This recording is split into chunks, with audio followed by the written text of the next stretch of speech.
ಪ್ರೀತಿಯ ವೀಕ್ಷಕರೇ, ನಿಮ್ಮೆಲ್ರಿಗೂ ನಮಸ್ಕಾರ. ಸಾಧಕರ ಸಂಪುಟ ವಿಶೇಷ ಸಂವಾದ ಸಂದರ್ಶನದ ಕಾರ್ಯಕ್ರಮಕ್ಕೆ ನಿಮ್ಮೆಲ್ರಿಗೂ ಆತ್ಮೀಯ ಸ್ವಾಗತ. ನಾನು KJ ಹಳ್ಳಿ ಸುರೇಶ್. ಪ್ರಿಯ ವೀಕ್ಷಕರೇ, ಸಾಧಕರ ಸಂಪುಟದ ಈ ಕಾರ್ಯಕ್ರಮದಲ್ಲಿ ಈ ಸಾಧಕರ ಸಂಪುಟದಲ್ಲಿ ನಮ್ಮ ಅತಿಥಿಯಾಗಿ ಒಬ್ಬ ಡಾಕ್ಟರ್ ರಾಜಪ್ಪ ದಳವಾಯಿ ಅವರು ಬಂದಿದ್ದಾರೆ. ಅವರು ಸಂಘಟಕರು, ಚಿಂತಕರು, ಪ್ರಾಧ್ಯಾಪಕರು, ಮೇಷ್ಟ್ರು, ಹೀಗೆ ಎಲ್ಲ ವಿಭಾಗಗಳಲ್ಲೂ ಕೂಡ ಕೆಲಸ ಮಾಡಿದ್ದಾರೆ. ಈ ಸಾಧಕರ ಸಂಪುಟ ಕಾರ್ಯಕ್ರಮದಲ್ಲಿ ಅವರನ್ನ್ಯಾಕೆ ಕರೆದಿವಿ ಅಂದರೆ, ಈ ಒಂದು ಕಾರ್ಯಕ್ರಮ ನಿಮ್ಮೆಲ್ರಿಗೂ ಒಂದು ರೀತಿ ಪ್ರೇರಣೆಯನ್ನು ಕೊಡಲಿ, ಸ್ಫೂರ್ತಿಯನ್ನು ಕೊಡಲಿ, ಮತ್ತು ಬದುಕಲ್ಲಿ ಏನಾದರೂ ಒಂದು ಸಾಧನೆ ಮಾಡಬೇಕು ಅನ್ನೋಂಥವ್ರಿಗೆ ಈ ಸಾಧಕರ ಸಂಪುಟ ಒಂದು ರೀತಿ ಒಂದು ಹೊಸ ಹೊಳಹನ್ನು ಕೊಡಲಿ ಅನ್ನೋ ಉದ್ದೇಶಕ್ಕೋಸ್ಕರ ಈ ಕಾರ್ಯಕ್ರಮವನ್ನು ನಾವು ಶುರು ಮಾಡಿರುವಂಥದ್ದು. ಹಾಗಿದ್ರೆ ಬನ್ನಿ, ಡಾಕ್ಟರ್ ರಾಜಪ್ಪ ದಳವಾಯಿ ಅವರನ್ನು ಸಂದರ್ಶನ ಮಾಡ್ತಾ ಅವರ ಬದುಕು, ಸಾಹಿತ್ಯ, ಸಂಸ್ಕೃತಿ, ಸಂಘಟನೆ, ಹೋರಾಟ, ರಂಗಭೂಮಿ, ಸಿನಿಮಾ, ಹೀಗೆ ಎಲ್ಲ ಕ್ಷೇತ್ರಗಳಲ್ಲೂ ತಮ್ಮದೇ ಆದಂಥ ಛಾಪನ್ನು ಮೂಡಿಸಿರುವಂಥ ಡಾಕ್ಟರ್ ರಾಜಪ್ಪ ದಳವಾಯಿ ಅವರನ್ನು ವೆಲ್ಕಮ್ ಮಾಡೋಣ. ಸರ್, ಈ ಸಾಧಕರ ಸಂಪುಟ ವಿಶೇಷ ಸಂದರ್ಶನಕ್ಕೆ ನಿಮಗೆ ಆತ್ಮೀಯ ಮತ್ತು ಪ್ರೀತಿಯ ಸ್ವಾಗತ. ನಮಸ್ಕಾರ, ಧನ್ಯವಾದಗಳು. ಮೊದಲನೇದಾಗಿ ನಿಮ್ಮ ಬದುಕು ಮತ್ತು ನೀವು ಹೇಗಿದ್ದೀರಿ, ನಿಮ್ಮ ಸಾಮಾಜಿಕ ಬದುಕು, ಸಾಂಸ್ಕೃತಿಕ ಬದುಕು ಹೇಗಿದೆ ಅಂತ. ನಾನು ಹುಟ್ಟಿದ್ದು ಒಂದು ಹಳ್ಳಿ, ಭಾಳ ಇಲ್ಲಿಗೆ ಒಂದು 250 ಕಿಲೋಮೀಟ್ರ್ ಆಗುತ್ತೆ ಬೆಂಗಳೂರಿಂದ. ಅಜ್ಜಂಪುರದ ಸಮೀಪ ಹನುಮನಹಳ್ಳಿ ಅಂತ ಒಂದು ಚಿಕ್ಕ ಹಳ್ಳಿ. ಅಲ್ಲಿ ದನ ಕಾಯ್ದುಕೊಂಡು, ಕುರಿ ಮೇಯಿಸ್ಕೊಂಡು ಹೀಗೆ ಆರಾಮಾಗಿದ್ದಂಥ ಒಬ್ಬ ಹುಡುಗ. ನಾನು ಒಂದು ವಿಶ್ವವಿದ್ಯಾಲಯದಲ್ಲಿ ಓದ್ತೀನಿ ಅಂತಾಗಲಿ ಅಥವಾ ಒಂದು ವಿಶ್ವವಿದ್ಯಾಲಯದಲ್ಲಿ ವಿದ್ಯಾರ್ಥಿಗಳಿಗೆ ಪಾಠ ಕಲಿಸ್ತೀನಿ ಅಂತಾಗಲಿ ಯಾವ ಕಲ್ಪನೆಯೂ ಇಲ್ಲದೆ ಇದ್ದಂತಹ ಒಬ್ಬ ವಿದ್ಯಾರ್ಥಿ ನಾನು. ಆದರೆ ನನಗೆ ಹೆಚ್ಚಿನ ಆಸಕ್ತಿ ಇದ್ದಿದ್ದು ವಿಜ್ಞಾನದಲ್ಲಿ. ನಾನು 9ನೇ ತರಗತಿಯಲ್ಲಿ ಓದುವಾಗ ಬಲ ಅಥವಾ ಫೋರ್ಸ್ ಬಗ್ಗೆ ಪಾಠ ಮಾಡ್ತಾಯಿದ್ರು ನಾಗರಾಜ್ ಅಂತ ಒಬ್ಬರು ಮೇಷ್ಟ್ರು. ಆಗ ಅವರು ಒಂದು ಪ್ರಶ್ನೆ ಕೇಳಿದರು, ಒಂದು ವಸ್ತು ಇದ್ದ ಹಾಗೆ ಇರಬೇಕಾದ್ರೆ ಏನು ಮಾಡಬೇಕು ಅಂತ. ನಾನು ತಕ್ಷಣ ಏಕಕಾಲಕ್ಕೆ ಎರಡೂ ಕಡೆಯಲ್ಲೂ ಬಲ ಸಂವರ್ಧನೆ ಅಥವಾ ಬಲದ ಸಮ ಬಲ ಇರಬೇಕು ಸರ್, ಏಕಕಾಲಕ್ಕೆ ಹೇಳಿದಾಗ ಒಂದು ವಸ್ತು ಇದ್ದ ಹಾಗೆ ಇರುತ್ತೆ. ಅವ್ರು ನನಗೊಂದು ಚಾಕ್ ಪೀಸ್ ಕೊಟ್ಟರು. ವೆರಿ ಗುಡ್, ಬಾಯಿಲಿ ಅಂತ ಒಂದು ಪೀಸ್ ಅವ್ರ ಕೈಯಾಗಿದ್ದು ಚಾಕ್ ಪೀಸ್ ಕೊಟ್ಟರು. ಬಹುಶಃ ಅದು ನನಗೆ ಓದಿಗೆ ಭಾಳ ದೊಡ್ಡ ಸ್ಫೂರ್ತಿಯನ್ನು ನೀಡಿದ್ದು. ಇವತ್ತು ಅದನ್ನು ನೆನಪು ಮಾಡ್ಕೋಬೇಕು. ಭಾಳ ಏಳು ಬೀಳು ಎಲ್ಲ ಇದ್ದು ಆರ್ಡಿನರಿಯಾಗಿದ್ದೆ, ಭಾಳ ರ್ಯಾಂಕ್ ಲೆವೆಲಲ್ಲಿದ್ದೆ. ಹಿಂಗೆ ಭಾಳ ಏರುಪೇರಿನ ಒಂದು ಬದುಕು ವಿದ್ಯಾಭ್ಯಾಸ. ಮತ್ತು ಬೇರೆ ಬೇರೆ ಊರುಗಳಲ್ಲಿ ನಾನು ಓದಲಿಕ್ಕೆ ಅನೇಕ ಬೇರೆ ದಿಢೀರ್ನೆ ನಿರ್ಧಾರಗಳನ್ನು, ಕೆಲವು ಸರಿ ತಪ್ಪು ನಿರ್ಧಾರಗಳನ್ನು ತಗೊಂಡದ್ದು ಉಂಟು. ಹಾಗೆ ನನ್ನ ಕೆಲಸದಲ್ಲೂ ಕೂಡ ಸರಿಯಾದ ನಿರ್ಧಾರಗಳನ್ನು, ತಪ್ಪು ನಿರ್ಧಾರಗಳನ್ನು ತೆಗೆದುಕೊಂಡದ್ದುಂಟು. ಯಾಕಾಗಿ ಅಂದರೆ ಅದು ಹಂಗಿರಲ್ಲ ಬದುಕು, ಯಾವಾಗಲೂ ನಾವು ಅಂದ್ಕೊಂಡ ಹಾಗೇ ಇರೋದಿಲ್ಲ. ಬಹುಶಃ ಅದನ್ನು ಇದರಿಂದ ತಪ್ಪಿಸ್ಕೊಳ್ಳೋಕ್ಕೆ ತಕ್ಷಣ ಒಂದು ಕೆಲಸ ಬೇಕಾಯಿತು, ಎಲ್ಲಾದರೂ ದುಡಿಬೇಕಿತ್ತು. ನಾನೇ ಹಿರಿಯ ಮಗ ಇದ್ದೆ, ಜವಾಬ್ದಾರಿ ಇತ್ತು. ಹೀಗೆ ಏನೆಲ್ಲ ಮಾಡ್ತಾಯಿದ್ರು ನನ್ನ ಓದಿಗೆ ಎಂದೂ ತೊಂದರೆ ಆಗಲಿಲ್ಲ. ಜೀವನ ಪೂರ್ತಿ ಓದ್ತಾ ಬರಬೇಕಾದ ಸ್ಥಿತಿ ಬಂತು. ಯಾವುದೋ ಒಂದು ಕಾಲಕ್ಕೆ ಓದಿ ಒಂದು ನೌಕರಿ ಹಿಡಿದ್ರೆ ಸಾಕು ಅಂತ ಕಾಯ್ತಾ ಇದ್ದವನು ಓದೇ ನನ್ನ ಅವಿಭಾಜ್ಯ ಅಂಗ ಆದದ್ದು ಕೂಡ. ಎಸ್ ಸರ್, ನಿಮ್ಮ ಈ ಮುಖ್ಯ ಬದುಕಿಗೆ ಬರೋಣ. ಅಂದರೆ ಪ್ರತಿಯೊಬ್ಬರ ಬದುಕಲ್ಲೂ ಕೂಡ ಈ ಬಾಲ್ಯ ಅನ್ನೋದು ಬಹಳ ಒಂದು ಜೀವದ್ರವ್ಯವಾಗಿರುತ್ತೆ ಅಂತ ಹೇಳಲಾಗತ್ತೆ.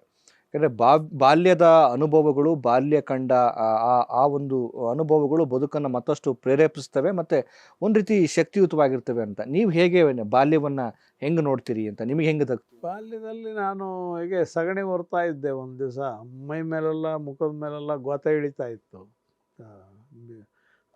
ಈಚಲು ತಟ್ಟಿ ಅಂತ ಮಾಡ್ತಾರೆ. ಈಚಲು ತಟ್ಟಿಲಿ ಸಗಣಿ ಹೊತ್ಕೊಂಡು ಬೆಳಗ್ಗೆ ಅಷ್ಟೊತ್ತಿಗೆ ತಿಪ್ಪಿಗೆ ಹಾಕ್ಬೇಕಿತ್ತು.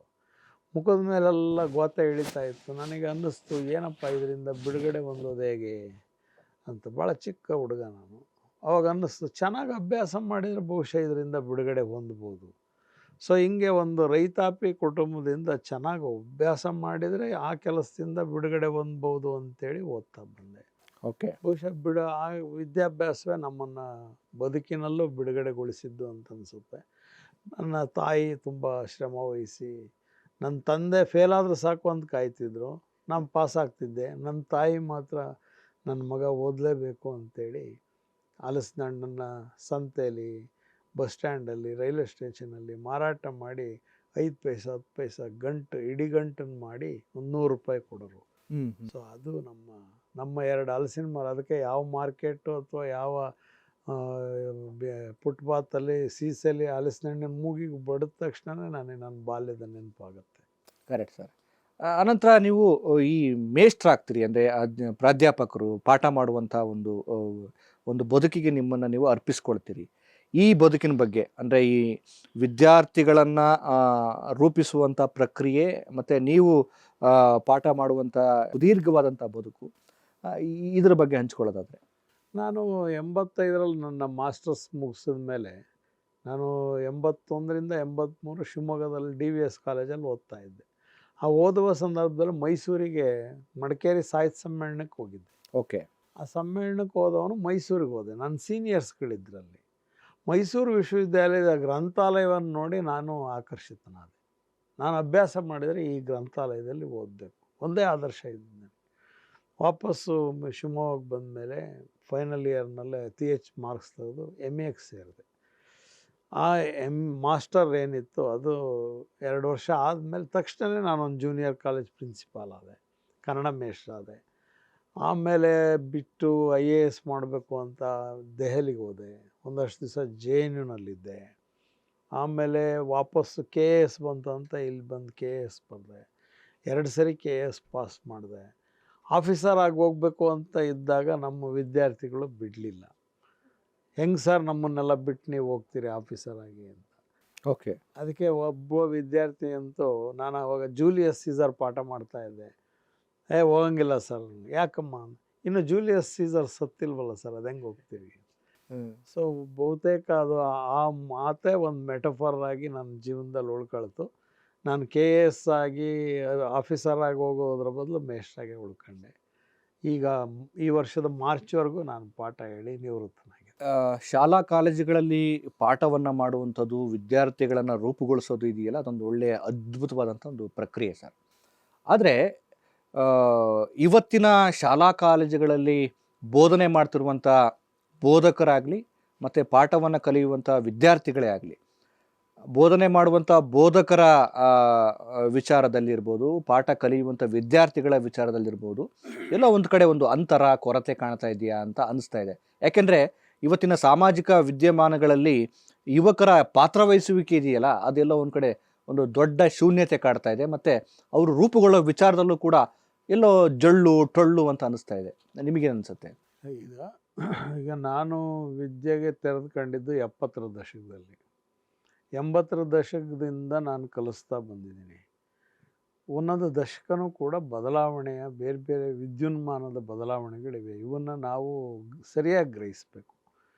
ಮೊದಲು ನಾನು ವಿದ್ಯಾರ್ಥಿಯಾಗಿದ್ದಾಗ ನನ್ನ ಅಧ್ಯಾಪಕರೇ ನನಗೆ ತಿಳಿಸಬಹುದಾದ ಅತ್ಯುತ್ತಮ ಮಾಧ್ಯಮವಾಗಿದ್ದರು. ಕರೆಕ್ಟ್. ನಂತರ 80ರ ದಶಕದಲ್ಲಿ ನಾನು ವಿದ್ಯಾರ್ಥಿಗಳಿಗೆ ಪಾಠ ಕಲಿಸುವಾಗ ನಾನೇ ಅತ್ಯುತ್ತಮ ಮಾಧ್ಯಮವಾಗಿ ಅವರಿಗೆ ಜಗತ್ತಿನ ವಿಷಯಗಳನ್ನು ತಿಳಿಸ್ತಾ ಇದ್ದೆ. ಆದರೆ ಈಗ ನಿಮ್ಮ ಮೊಬೈಲ್ನಲ್ಲಿ ಎಲ್ಲ ವಿಷಯಗಳು ಇವೆ. ಕಲಿಯುವ ಸಾಧ್ಯತೆ ಮೇಷ್ಟ್ರೊಬ್ಬನಿಂದಲೇ ಇಲ್ಲ ಈಗ. ಸೊ ಶಿಕ್ಷಣ ಬಹು ಮಾಧ್ಯಮಗಳ ಕ್ಷೇತ್ರಕ್ಕೆ ಬಂದಾಗ ಕಲಿಯೋಕ್ಕೆ ಅನೇಕ ಸಾಧ್ಯತೆಗಳಿವೆ. ಅಂದರೆ ನನ್ನ ಕಾಂಟೆಕ್ಸ್ಟ್ ಏನು ಅಂದರೆ, ಒಂದು ಗುರು ಮತ್ತು ವಿದ್ಯಾರ್ಥಿಗಳ ಈ ನಡುವಿನ ಸಂಬಂಧ ಇದೆಯಲ್ಲ, ಅಂದರೆ ಇದು ಕೇವಲ ಒಂದು ಮಾಹಿತಿಯಾಗಿ ರೂಪುಗೊಳಿಸೋದಲ್ಲ ಅಂತ. ಖಂಡಿತ. ಅಂದರೆ ಒಂದು ವ್ಯಕ್ತಿತ್ವ ಅದೇ ಯಾಕೆ ಆಗ್ತಾ ಇಲ್ಲ?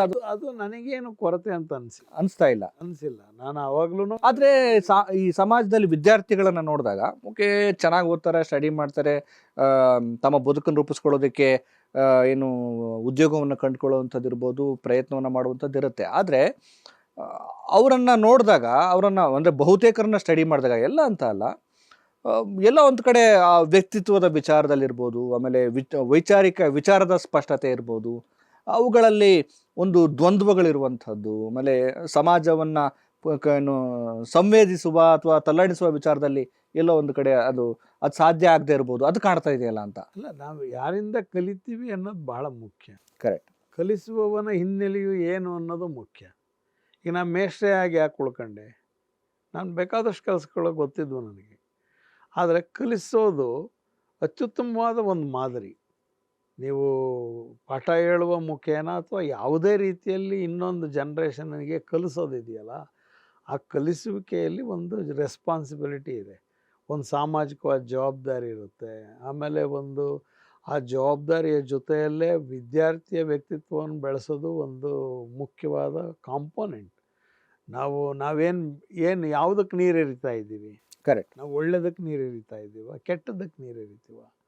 ಅಥವಾ ಒಬ್ಬ ವಿದ್ಯಾರ್ಥಿಯನ್ನು ಹೇಗೆ ಬೆಳೆಸಬೇಕು ಅಂತ ಬಯಸಿದ್ದೀವಿ, ಮೊದಲು ಅದಕ್ಕೆ ನಾವು ಮಾಡೆಲ್ಲಾಗಿರ್ಬೇಕು. ಒಬ್ಬ ವಿದ್ಯಾರ್ಥಿ ನಮ್ಮನ್ನು ನೋಡಿ ಕಲಿತಾನೆ, ನಮ್ಮನ್ನು ಗ್ರಹಿಸಿ ಅವನು ತನ್ನ ಬದುಕನ್ನು ರೂಪಿಸ್ಕೊಳ್ಳೋಕೆ ನೋಡ್ತಿರ್ತಾನೆ. ಸೊ ಅದರಿಂದ ಅಧ್ಯಾಪಕನಾದವನಿಗೆ ಕೂಡ ಸ್ಪಷ್ಟತೆ ಇರಬೇಕು. ಮೊದಲು ನಾನು ಹೇಗೆ, ನನ್ನ ವಿಷಯ ಹೇಗೆ, ನಾನು ಕಲಿಸುವ ಕನ್ಸರ್ನ್ ಯಾವ ರೀತಿಯದ್ದು, ನಾನು ನನ್ನ ಮಗನಿಗೆ ಕಲಿಸೋದು ಎಷ್ಟು ಮುಖ್ಯನೋ ನನ್ನ ಎದುರಿಗಿರುವ ಮಕ್ಕಳಿಗೆ ಕಲಿಸೋದು ಇನ್ನೂ ಮುಖ್ಯ ಅಂದಾಗ ನನ್ನ ಮಗ ಸಹಜವಾಗಿ ಚೆನ್ನಾಗಿ ಓದ್ತಾನೆ. ನಾವು ಎದುರಿಗಿರೋ ಮಕ್ಕಳಿಗೆ ಕಲಿಸೋದು ಬಿಟ್ಬಿಟ್ಟು ಬರೀ ನಮ್ಮ ಮಕ್ಕಳಿಗೆ ಓದಿಸಿದವರು ಬಹಳಷ್ಟು ಜನ ಮಕ್ಕಳೇನೋ ಕಲ್ತದ್ದನ್ನು ನಾನು ನೋಡಿಲ್ಲ. ಅಂದರೆ ನಮ್ಮ ಎದುರಿಗೆ ಕಲಿಯುವ ಮಕ್ಕಳು ಕೂಡ ನಮ್ಮ ಮಕ್ಕಳ ಹಾಗೆ ಇರಬೇಕು, ನಮ್ಮ ಮಕ್ಕಳ ಹಾಗೆ ನಾವು ಅವರನ್ನು ಪರಿಗಣಿಸಬೇಕು. ಆಗ ಸಹಜವಾಗಿಯೇ ಉತ್ತಮವಾದ ಫಲಿತಾಂಶ ಬರಲಿಕ್ಕೆ ಸಾಧ್ಯ. ಅಲ್ಲ, ನಾನು ಯಾಕೆ ಇದನ್ನು ಸ್ವಲ್ಪ ಗಂಭೀರವಾಗಿ ಕೇಳಿದೆ ಅಂದರೆ ವಿದ್ಯಾರ್ಥಿಗಳಿಗೆ ಅಥವಾ ಏನು ಮಕ್ಕಳಿಗೆ ನಾವು ಏನು ಶಿಕ್ಷಣದಲ್ಲಿ ಹೇಳ್ತೀವಿ, ನಾವೇನು ಪಾಠದಲ್ಲಿ ಹೇಳ್ತೀವಿ ಅದು ಬಹಳ ಬೇಗ ಅವ್ರಿಗೆ ರೀಚ್ ಆಗುತ್ತೆ ಅಂತ. ಆದರೆ ಇವತ್ತಿನ ಈ ಸಾಮಾಜಿಕ ಕೇಡುಗಳನ್ನು ನೋಡಿದಾಗ, ಅವರಲ್ಲಿರುವಂಥ ದ್ವಂದ್ವಗಳು ನೋಡಿದಾಗ, ಅವರು ಈ ಮತೀಯ ಚಟುವಟಿಕೆಗಳಲ್ಲಿ ಭಾಗವಹಿಸೋದನ್ನು ನೋಡಿದಾಗ ಅವರಿಗೆ ಒಂದು ದೇಶ ಅಂದ್ರೇನು, ಭಾಷೆ ಅಂದ್ರೇನು, ಸಂಸ್ಕೃತಿ ಅಂದ್ರೇನು, ಸಾಹಿತ್ಯ ಅಂದ್ರೇನು, ಚಿಂತನೆ ಅಂದ್ರೇನು, ಇವ್ಯಾವು ಕೂಡ ಅಂದರೆ ಅವ್ರನ್ನ ಬರೀ ಜಸ್ಟ್ ಇನ್ಫಾರ್ಮೇಷನ್ ವಾಹಕಗಳಾಗಿ ರೂಪುಗೊಳಿಸ್ತಿರುವಂಥ ಅದ್ರ ಬಗ್ಗೆ ಒಂದು ಅಸಮಾಧಾನ ಇದೆ, ಅತೃಪ್ತಿ ಇದೆ. ಖಂಡಿತ. ಅಲ್ಲ, ಶಿಕ್ಷಣ ಅಂದರೆ ಬರೀ ಮಾಹಿತಿ ಫೀಡ್ ಮಾಡೋದಲ್ಲ, ಮಾಹಿತಿ ಆಧಾರ ಇರಬೇಕು. ಮಾಹಿತಿ ಜೊತೆಗೆ ಒಂದು ಉದ್ಯೋಗ, ಒಂದೇನೋ ಒಂದು ಲಾಭದಾಯಕವಾಗಿ ಅಷ್ಟೇ ಆಗಿದೆ. ಅದಲ್ಲ, ಅದ್ರ ಜೊತೆಗೆ ಒಂದು ಪರ್ಸನಾಲಿಟಿ ಬೆಳಿಬೇಕಲ್ಲ, ಒಂದು ವ್ಯಕ್ತಿತ್ವ ಅನ್ನೋದು ನಿರ್ಮಾಣ ಸುಮ್ಮನೆ ಆಗಲ್ಲ. ಆ ವ್ಯಕ್ತಿತ್ವದ ನಿರ್ಮಾಣಕ್ಕೆ ಅನೇಕ ಕಾಂಪೋನೆಂಟ್ಗಳು ಈ ಥರವೂ ಬೇಕು. ಈಗ ನಾನು ಒಬ್ಬ ರಂಗಭೂಮಿಯ ಕಲಾವಿದ ಆದದ್ರಿಂದ ನನ್ನ ವಿದ್ಯಾರ್ಥಿಗಳು ನನ್ನ ಜೊತೆಯಲ್ಲಿ ಸಮರ್ಥವಾಗಿ ಕಲೀಲಿಕ್ಕೆ ನಾನು ಕಲಿಸ್ಲಿಕ್ಕೆ ಸಾಧ್ಯ ಆಯಿತು. ಮೊದಲು ಅಧ್ಯಾಪಕ ತನ್ನ ಈ ಕ್ಷೇತ್ರವನ್ನು ಅವನೇ ಆಯ್ಕೆ ಮಾಡ್ಕೊಂಡು ಬಂದು ಕಲಿಸೋದು ಭಾಳ ಒಳ್ಳೆಯದು. ಕೆಲಸ ಇಲ್ಲ ಅಂತೇಳಿ ಇಲ್ಲಿಗೆ ಬರಬಾರ್ದು. ಕೆಲಸ ಬೇಕಾದಷ್ಟಿವೆ. ಮಾರ್ಕೆಟಲ್ಲಿ ದಲ್ಲಾಳಿ ಮಾಡಿದರೂ ಬೇಕಾದಷ್ಟು ದುಡ್ಡು ಸಿಗುತ್ತೆ. ಸಂಬಳಕ್ಕಾಗಿ ಬಂದು ಪಾಠ ಮಾಡುವ ಮೇಷ್ಟ್ರುಗಳಿಂದ ನಾವು ಹೆಚ್ಚು ಎಕ್ಸ್ಪೆಕ್ಟ್ ಮಾಡೋಕ್ಕಾಗಲ್ಲ. ಕರೆಕ್ಟ್. ಇದೊಂದು ಐಡಿಯಲ್, ಅದು ಒಂದು ಆದರ್ಶಪ್ರಾಯವಾದ ಹುದ್ದೆ ಕೆಲಸ. ಆಮೇಲೆ ಇದನ್ನ ಎಷ್ಟು ಆಸಕ್ತಿಯಿಂದ ಮಾಡ್ತೀರಿ. ಆಮೇಲೆ ನಿರಂತರ ಪಾಠ ಹೇಳೋದು ಅಷ್ಟು ಸುಲಭವಾದ ಕೆಲಸ ಅಲ್ಲ.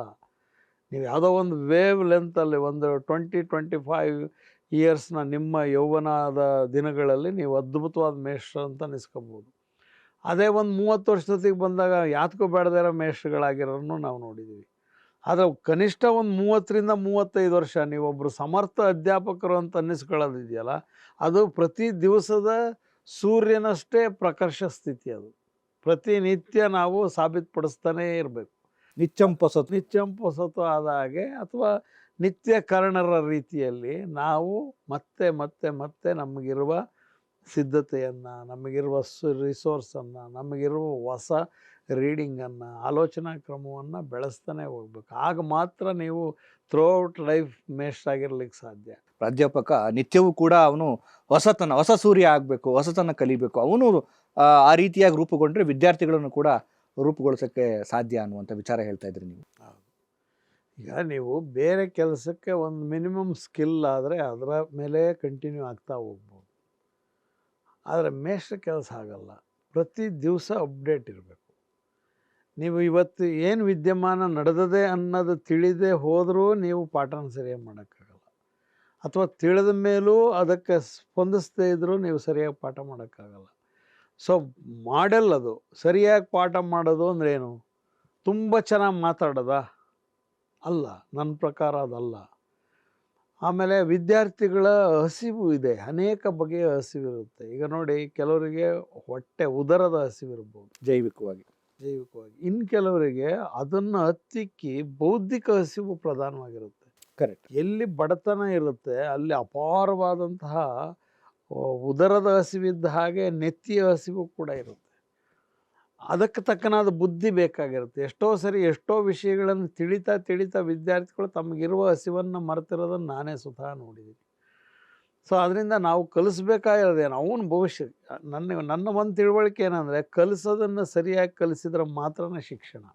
ಹ್ಮ್ ಅವನು ಸರಿಯಾಗಿ ಕಲ್ತ್ರೆ ಮಾತ್ರನೇ ಅವನು ಆ ಕ್ಷೇತ್ರದಲ್ಲಿ ಉದ್ಧಾರ ಆಗ್ಲಿಕ್ಕೆ ಸಾಧ್ಯ. ಅವನು ಓದ್ ಕ್ಷೇತ್ರದಲ್ಲಿ ನೀವು ಸರಿಯಾಗಿ ಕಲಿಸ್ದೆ ಕೈ ಬಿಟ್ಬಿಟ್ರೆ ಅವನೆಲ್ಲೂ ಉದ್ಧಾರ ಆಗಲ್ಲ. ಅಲ್ಲ, ಆದ್ರೆ ಇವತ್ತು ವಿವಿಗಳಲ್ಲಿ, ಕಾಲೇಜುಗಳಲ್ಲಿ, ಶಾಲೆಗಳಲ್ಲಿ ಮೇಷ್ಟ್ರುಗಳು, ಪ್ರಾಧ್ಯಾಪಕರುಗಳು ಜೀವ ವಿರೋಧಿ ನೀತಿಗಳನ್ನ ಇಟ್ಕೊಂಡಿದ್ದಾರಲ್ಲ.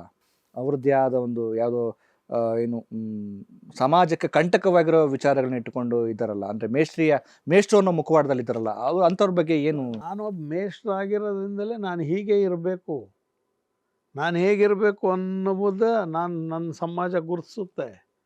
ನಾನು ಒಳ್ಳೆಯ ಅಧ್ಯಾಪಕನ ಕೆಟ್ಟ ಅಧ್ಯಾಪಕನ ಅನ್ನೋದು ನಾನು ಹೇಳುವ ಪಾಠದ ಆಧಾರದ ಮೇಲೆ ಅಲ್ಲ, ನನ್ನ ನಡವಳಿಕೆಯಲ್ಲೂ ಕೂಡ ಅದು ನಿರ್ಧಾರ ಆಗುತ್ತೆ.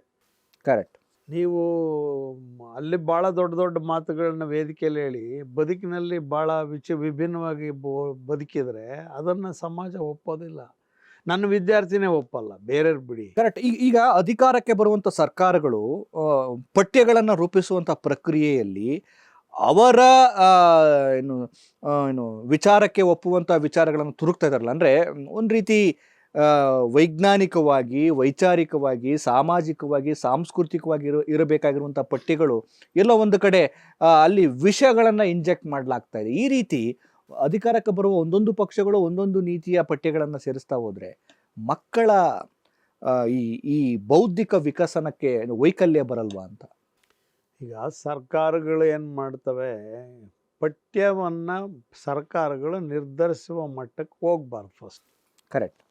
ಪಠ್ಯಗಳನ್ನು ನಿರ್ಧರಿಸುವವರು ವಿದ್ವಾಂಸರೇ ಹೊರತು ಸರ್ಕಾರ ಅಥವಾ ರಾಜಕೀಯ ಪಕ್ಷಗಳಲ್ಲ. ನಾನು ಆ ವಿಷಯದಲ್ಲಿ ಭಾಳ ಖಚಿತವಾಗಿ ಸರ್ಕಾರದಲ್ಲಿ ಕೆಲಸ ಮಾಡಿದಾಗಲೂ ಸ್ಪಷ್ಟವಾಗಿದ್ದೀನಿ. ಒಂದು ವಿಶ್ವವಿದ್ಯಾಲಯದಲ್ಲಿ 20 ಪಠ್ಯಪುಸ್ತಕಗಳನ್ನು ರೂಪಿಸುವಾಗಲೂ ಸ್ಪಷ್ಟವಾಗಿದ್ದೀನಿ. ಯಾಕೆಂದರೆ ಪಠ್ಯ ಒಂದು ವ್ಯಕ್ತಿತ್ವವನ್ನು, ಅಧ್ಯಾಪಕನಲ್ಲಿ ಮತ್ತು ವಿದ್ಯಾರ್ಥಿಗಳಲ್ಲಿ ಒಂದು ವ್ಯಕ್ತಿತ್ವವನ್ನು ನಿರ್ಮಾಣ ಮಾಡ್ತಾ ಇರುತ್ತೆ. ನಿಮಗೆ ಸುಮ್ಮನೆ ಒಂದು ಉದಾಹರಣೆ ಹೇಳೋದಾದರೆ, ಮಲ್ಲಿಕಾರ್ಜುನ್ ಮನ್ಸೂರ್ ಅವರು ಮರೆಪ್ಪ ದಾಸ್ ಅವರನ್ನ ಗುರುತಿಸಿದ ಒಂದು ಪಾಠ ಇಟ್ಟಿದ್ವಿ. ಓಕೆ. ಅದು ಎಷ್ಟು ಪರಿಣಾಮವನ್ನು ಉಂಟು ಮಾಡ್ತು ಅಂದರೆ, ದೊಡ್ಡ ಸಂಗೀತಗಾರನೊಬ್ಬ ಬೀದಿ ಮೇಲೆ ಆಡ್ತಾ ಇರುವ ಸಂಗೀತಗಾರನನ್ನು ಎಷ್ಟು ಗೌರವದಿಂದ ಕಂಡ ಅನ್ನುವ ಪಾಠ ಎಷ್ಟೋ ಜನಕ್ಕೆ ಮಾದರಿಯಾಯಿತು. ಸೊ ಹಾಗೆ ಆ ಪಾಠದ ಇಂಪ್ಯಾಕ್ಟ್ ಏನು, ಆ ಪಠ್ಯ ಏನನ್ನು ಕಲಿಸುತ್ತೆ, ಯಾಕಾಗಿ ಬೇಕು, ಯಾವಾಗಲೂ ಮನಸ್ಸನ್ನು ಕಲುಷಿತ ಮಾಡೋದಕ್ಕಾಗಿ ಒಂದು ಪಠ್ಯವನ್ನು ನಿರ್ಮಾಣ ಮಾಡಬಾರ್ದು, ಅಂಥ ಪಠ್ಯನ ಆಯ್ಕೆನೂ ಮಾಡಬಾರ್ದು. ಆ ವಿಷಯದಲ್ಲಿ ನಾನು ಭಾಳ ಸ್ಪಷ್ಟವಾಗಿದ್ದೀನಿ. ಆಮೇಲೆ ಒಂದು ಹಾರ್ಮೋನಿಯನ್ನು, ಒಂದು ಬಾಂಧವ್ಯವನ್ನು ಶಿಕ್ಷಣ ಬೆಸೆಬೇಕೇ ಹೊರತು ಒಡೆಯುವ ಕೆಲಸವನ್ನು ಮಾಡಬಾರ್ದು. Yes sir. ಇನ್ನು ಈ ಸಾಹಿತ್ಯ, ಸಂಸ್ಕೃತಿ, ಸೃಜನಶೀಲತೆ ಮತ್ತು ಅದನ್ನು ರಚನೆ ಮಾಡುವಂಥ ಪ್ರಕ್ರಿಯೆ ಇರ್ಬೋದು, ಈ ಎಲ್ಲವುದನ್ನು ಮಾಡೋದಕ್ಕೆ ಪರಂಪರೆಯ ಬೇರುಗಳನ್ನು ಅರ್ಥ ಮಾಡ್ಕೊಳ್ಬೇಕು ಅನ್ನುವಂಥ ವಿಚಾರ ಇದೆ. ನೀವು ಕೂಡ ಈ ಹಳಗನ್ನಡದ ವಿಚಾರದಲ್ಲಿರ್ಬೋದು, ನಮ್ಮ ಪೂರ್ವ ಸೂರಿಗಳು ಮಾಡಿರುವಂಥ ಈ ಸಾಹಿತ್ಯ ಕೃಷಿ ಇರ್ಬೋದು, ಸಂಸ್ಕೃತಿಯ ಈ ಹರಿಯುವಿಕೆ ಇರ್ಬೋದು, ಇದು ಎಷ್ಟರ ಮಟ್ಟಿಗೆ ಅದನ್ನು ಏನು ಶೋಧಿಸುವಕ್ಕೆ ಬಹಳ ಮುಖ್ಯ ಆಗುತ್ತೆ ಅಂತ ಹೇಳ್ತೀರಿ? ಕನ್ನಡ ಅಂದರೆ ಕನ್ನಡ ಅಷ್ಟೇ. ಅದು ಹಳತು ಅಲ್ಲ, ವಸ್ತು ಅಲ್ಲ.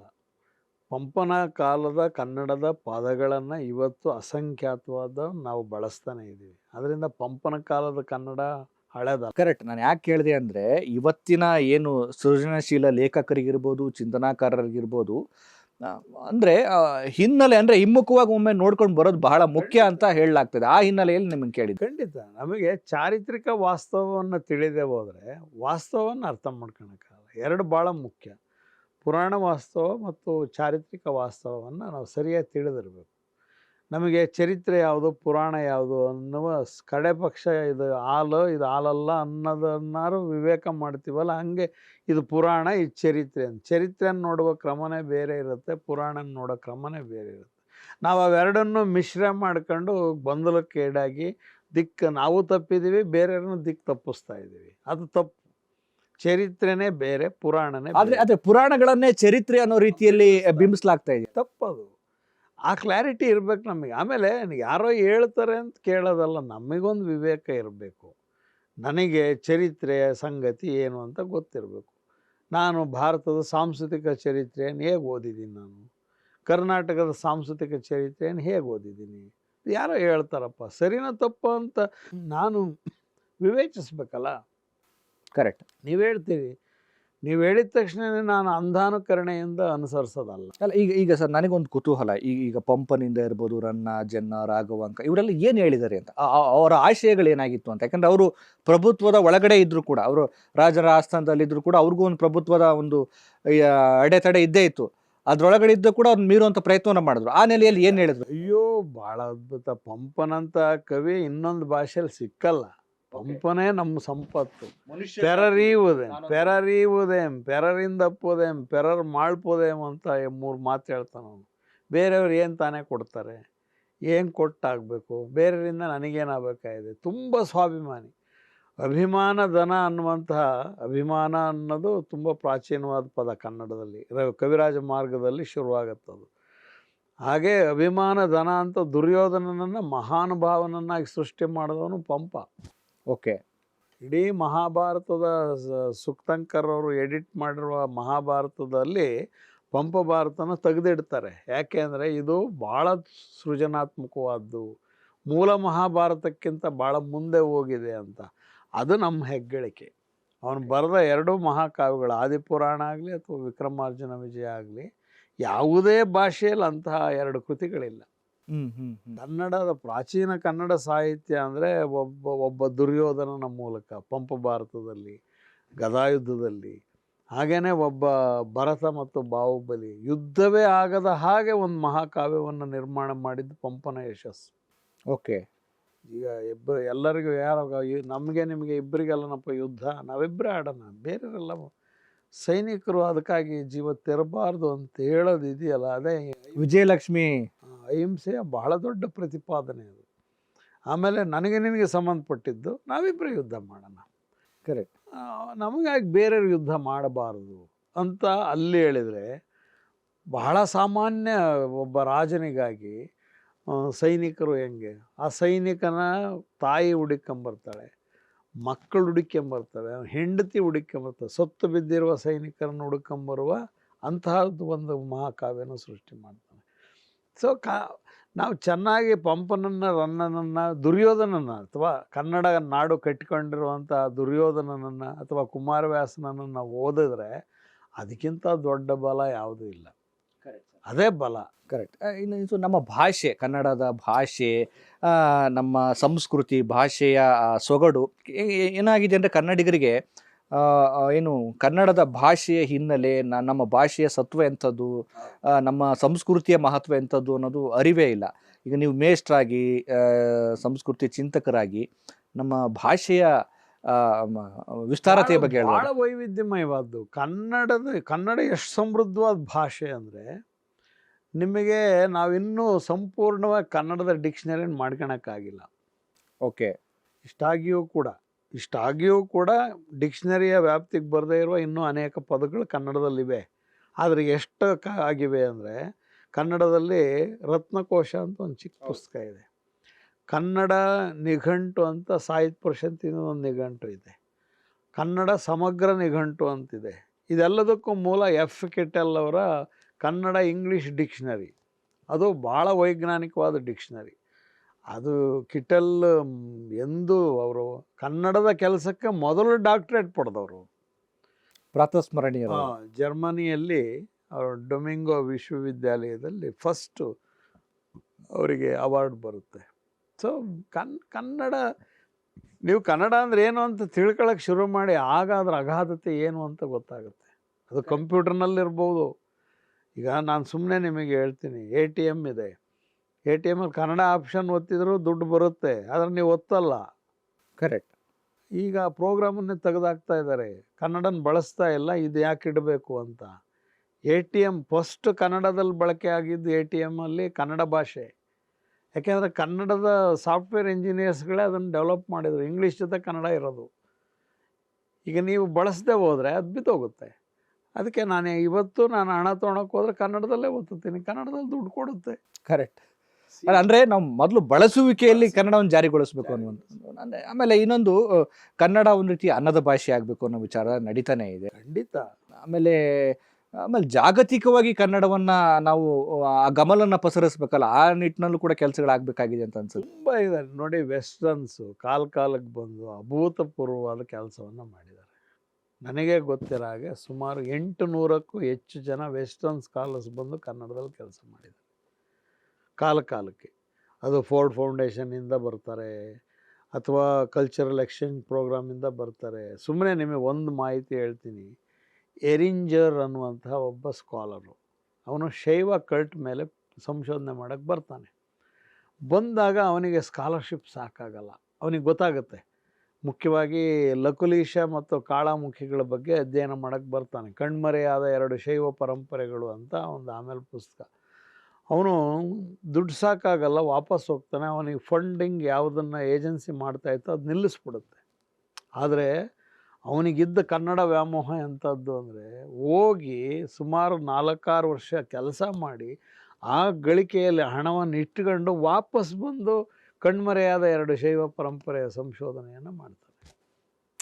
ಅಂದರೆ ಯಾವ ಕನ್ನಡ ಭಾಷೆಯ ವ್ಯಾಪ್ತಿಗೆ ಯಾರು ಬಂದರೂ ಕೂಡ ಕನ್ನಡವನ್ನು ನಿರ್ಲಕ್ಷಿಸಿಲ್ಲ. ಅಷ್ಟು ಸೆಳೆತ ಇದೆ, ಸಮೃದ್ಧತೆ ಇದೆ. ಸುಮ್ಮನೆ ನಿಮಗೆ ಇನ್ನೊಂದು ಉದಾಹರಣೆ ಹೇಳಬೇಕು ಅಂದರೆ, ಈಗ ಕ್ಯಾಲಿಫೋರ್ನಿಯಾ ವಿಶ್ವವಿದ್ಯಾಲಯದಲ್ಲಿ ಶೆಲ್ಡನ್ ಪೋಲಕ್ ಅನ್ನುವಂಥ ಒಬ್ಬ ಸ್ಕಾಲರ್ ಇದ್ದಾರೆ. ಅವರು ಸಂಸ್ಕೃತದ ಮೇಲೆ, ಏಷ್ಯಾದಲ್ಲಿ ಸಂಸ್ಕೃತದ ಪ್ರಭಾವದ ಮೇಲೆ ಸಂಶೋಧನೆ ಮಾಡಲಿಕ್ಕೆ ಬಂದವರು. ನಮ್ಮ ಗುರುಗಳಾದ ಟಿ ವಿ ವೆಂಕಟಾಚಲ ಶಾಸ್ತ್ರಿ ಅವ್ರ ಹತ್ರ ಅವರು ಸಾಹಿತ್ಯನ ಹೇಳಿಸ್ಕೊಂಡ್ರು 88ರಲ್ಲಿ. ಅವರು ಆಮೇಲೆ ಭಾಳ ದೊಡ್ಡ ಸಾಧನೆಯನ್ನು ಮಾಡಿದರು. ಕನ್ನಡ ಮತ್ತು ಸಂಸ್ಕೃತ ಭಾಷೆಗೆ ಇರ್ಬೋದಾದ ಸಂಬಂಧವನ್ನು ಕುರಿತು ಇವತ್ತು ಜಾಗತಿಕವಾಗಿ ಮಾತನಾಡುವ ವೆಸ್ಟರ್ನ್ ಸ್ಕಾಲರಲ್ಲಿ ಅವರು ಮುಖ್ಯವಾಗಿ ನೀವು ಒಂದು ರೀತಿ ಏನು ವಿಭಿನ್ನವಾದಂಥ ವ್ಯಕ್ತಿತ್ವ ನಿಮ್ಮದು. ನೀವು ಸಾಹಿತ್ಯವನ್ನು ಬರೆದಿದ್ದೀರಿ, ಕಾವ್ಯ ಬರೆದಿರಿ, ನಾಟಕಗಳನ್ನು ಮಾಡ್ತೀರಿ, ಸಿನಿಮಾದಲ್ಲಿ ಕೆಲಸ ಮಾಡ್ತೀರಿ, ಹೀಗೆ ಬೇರೆ ಬೇರೆ ಕ್ಷೇತ್ರಗಳಲ್ಲಿ ನೀವು ದುಡಿದಿರುವಂಥದ್ದು. ಈಗ ನಿಮ್ಮ ಸಾಹಿತ್ಯ ಅಂದರೆ ನಿಮ್ಮ ಬರಹಗಳು, ನಿಮ್ಮ ಕೃತಿಗಳ ಬಗ್ಗೆ ಮಾತಾಡೋದಾದರೆ, ಆ ಒಂದು ಕಾವ್ಯ ಮತ್ತು ನಾಟಕಗಳು. ನಾನು ಮೂಲತಃ ಸಾಹಿತ್ಯದ ವಿದ್ಯಾರ್ಥಿ. ಆದರೂ ಸಾಹಿತ್ಯದ ವಿದ್ಯಾರ್ಥಿಯಾಗಿ ಅಷ್ಟೇ ಉಳ್ಕೊಳ್ಳೋಕ್ಕಾಗಲಿಲ್ಲ. ನಾನು ತುಂಬ ಒಳ್ಳೆಯ ಕ್ರಿಟಿಕ್ ಆಗಬೇಕು ಅನ್ನೋದು ನನಗೆ ಮೊದಲಿನಿಂದಲೂ ಇದ್ದಿದ್ದು. ನಮಗೆ ಅನೇಕ ಮಾದರಿಗಳಿದ್ವು. ಆ ಥರ ಒಬ್ಬ ಕ್ರಿಟಿಕ್ ಆಗಬೇಕು ಅಥವಾ ಒಳ್ಳೆ ಓದುಗ ಆಗಬೇಕು. ನನ್ನ ಬದುಕನ್ನು ಬದಲಿಸಿದ ಒಂದು ಮುಖ್ಯವಾದ ಕೃತಿ ಒಡಲಾಳ ಅಂತ, ದೇವನೂರು ಮಹಾದೇವ ಅವರ ಒಡಲಾಳ. ಅದು ಸಾಹಿತ್ಯ ಸಮ್ಮೇಳನದಲ್ಲಿ ಹೋದಾಗ ಕಡಲೆಕಾಯಿ ಬೀಜದ್ದು ಒಂದು ಚಿತ್ರ ಇತ್ತು. ಅದನ್ನು ತೊಗೊಂಡು ಒಂದು ಬದು ಮೇಲೆ ಕೂತ್ಕೊಂಡು ಅಲ್ಲೇ ಓದಿದೆ. ಆಮೇಲೆ ಮಧ್ಯಾಹ್ನ ಊಟ, ಆಮೇಲೆ ಯಾವುದೋ ಗೋಷ್ಠಿಗೆ ಭಾಗವಹಿಸಿದೆ. ಸಾಹಿತ್ಯ ಸಮ್ಮೇಳನ, ಮೊದಲನೇ BA ವಿದ್ಯಾರ್ಥಿ ನಾನು. ಸೊ ಒಂದು ಆಲೋಚನಾ ಕ್ರಮನ ಬದಲಿಸ್ತು. ಆಮೇಲೆ ಓದಲಿಕ್ಕೆ ಶುರು ಮಾಡಿದೆ. ಹೆಚ್ಚು ನಾನು ಕೆಲಸ ಮಾಡಿರೋದು ದಲಿತ ಸಾಹಿತ್ಯ, ಬಂಡಾಯ ಸಾಹಿತ್ಯದ ಮೇಲೆ. ಮೊದಲು ಬಹಳ ತೀವ್ರವಾಗಿ ನಾನು ನವ್ಯ ಸಾಹಿತ್ಯವನ್ನು ಅಭ್ಯಾಸ ಮಾಡಿದೆ. ಓಕೆ. ಅದರ ಮೇಲೂ ಅನೇಕ ಲೇಖನಗಳನ್ನೆಲ್ಲ ಬರೆದೆ, ವಾಲ್ಯೂಮ್ಸ್ ಆಫ್ ಇವನ್ನೆಲ್ಲ ಮಾಡಿದ್ದೀನಿ. ಆದರೆ ನನಗೆ ಒಂದು ಕಡೆಯಲ್ಲಿ ಸಾಮಾಜಿಕ ಚಳವಳಿಗಳು ಆಕರ್ಷಿಸಿದವು, ಮುಖ್ಯವಾಗಿ DSS. ಆಮೇಲೆ ಇನ್ನೊಂದು ಕಡೆಯಲ್ಲಿ ಬಂಡಾಯ ಸಾಹಿತ್ಯ ಸಂಘಟನೆ, ಇನ್ನೊಂದು ಕಡೆಯಲ್ಲಿ ಥಿಯೇಟ್ರ್ ಆ್ಯಕ್ಟಿವಿಸಮು. ರಂಗಭೂಮಿನೂ ಭಾಳ ಸಮರ್ಥವಾಗಿ ಒಂದು ಚಳುವಳಿಯನ್ನಾಗಿಯೇ ಕರ್ನಾಟಕದಲ್ಲಿ ರೂಪಿಸಲಾಯಿತು. ಆ ರೀತಿಯಲ್ಲಿ ಅನೇಕ ಜನ ನಾಟಕಕಾರರು, ನಟರು, ನಿರ್ದೇಶಕರು, ಇವ್ರುಗಳು ಕೂಡ ನನ್ನನ್ನು ಹೆಚ್ಚು ಆಕರ್ಷಿಸಿದರು. ಅವ್ರುಗಳ ಜೊತೆಯಲ್ಲೆಲ್ಲ ಕೆಲಸ ಮಾಡೋ ಅವಕಾಶ ಸಿಕ್ತು. ಮುಖ್ಯವಾಗಿ ಬರಗೂರು ರಾಮಚಂದ್ರಪ್ಪನವ್ರ ಜೊತೆಯಲ್ಲಿ ನಾನು ಸಿನಿಮಾಗಳಲ್ಲಿ ಕೆಲಸ ಮಾಡಿದ್ದೀನಿ, ಕಲಾ ನಿರ್ದೇಶಕನಾಗಿ, ಆ್ಯಕ್ಟ್ರಾಗಿ, ಆಮೇಲೆ ಒಂದು ರೀತಿಯಲ್ಲಿ ಅವರಿಗೆ ಅಸೋಸಿಯೇಟ್ ಆಗಿ ಅನೇಕ ಬೇರೆ ಬೇರೆ ಕೆಪಾಸಿಟಿಯಲ್ಲಿ ಕೆಲಸ ಮಾಡಿದ್ದೀನಿ. ಆ ನಂತರದಲ್ಲಿ ನಾನು ರಂಗಭೂಮಿಗೆ ಬಂದೆ. ರಂಗಭೂಮಿಗೆ ಬಂದು ನಾನು ಒಂದು ಕಂಡುಕೊಂಡೆ ಏನಂದರೆ, ವಿದ್ಯಾರ್ಥಿಗಳು, ನಾನು ಕಲಿಸ್ತಾ ಇರುವ ವಿದ್ಯಾರ್ಥಿಗಳಿಗೆ ನಾನು ಹೇಳುವ ಸಾಹಿತ್ಯದ ಪಾಠ ಅಷ್ಟೇ ಸಾಲದು ಅನ್ನೋದನ್ನ ನಾನು ಕಂಡುಕೊಂಡಿದ್ದೆ. ಓಕೆ. ಅದಕ್ಕಾಗಿ ನಾನು ಒಬ್ಬ ಪರ್ಫಾರ್ಮರ್ ಆಗಿರೋದ್ರಿಂದ ನನ್ನ ವಿದ್ಯಾರ್ಥಿಗಳನ್ನು ಪರ್ಫಾರ್ಮರ್ಗಳನ್ನಾಗಿ ಮಾಡೋಕ್ಕೆ ಪ್ರಯತ್ನ ಪಟ್ಟೆ. ಯಾರ್ಯಾರು ನನ್ನ ಜೊತೆಯಲ್ಲಿ ರಂಗಭೂಮಿಯ ಚಟುವಟಿಕೆ ಮಾಡಿದ್ದಾರೆ ಅವರೆಲ್ಲ ಇವತ್ತು ಭಾಳ ದೊಡ್ಡ ಸ್ಕಾಲರ್ಸ್ಗಳಾಗಿದ್ದಾರೆ, ಭಾಳ ದೊಡ್ಡ ಟೀಚರ್ಸ್ಗಳಾಗಿದ್ದಾರೆ. ಅಂದರೆ ರಂಗಭೂಮಿ ಏನು ಮಾಡುತ್ತೆ ಅಂದರೆ, ನಿಮಗೆ ಓದುವ ಮತ್ತು ಚಿಂತಿಸುವ ಕ್ರಮವನ್ನು ಹೆಚ್ಚು ಮಾಡುತ್ತೆ.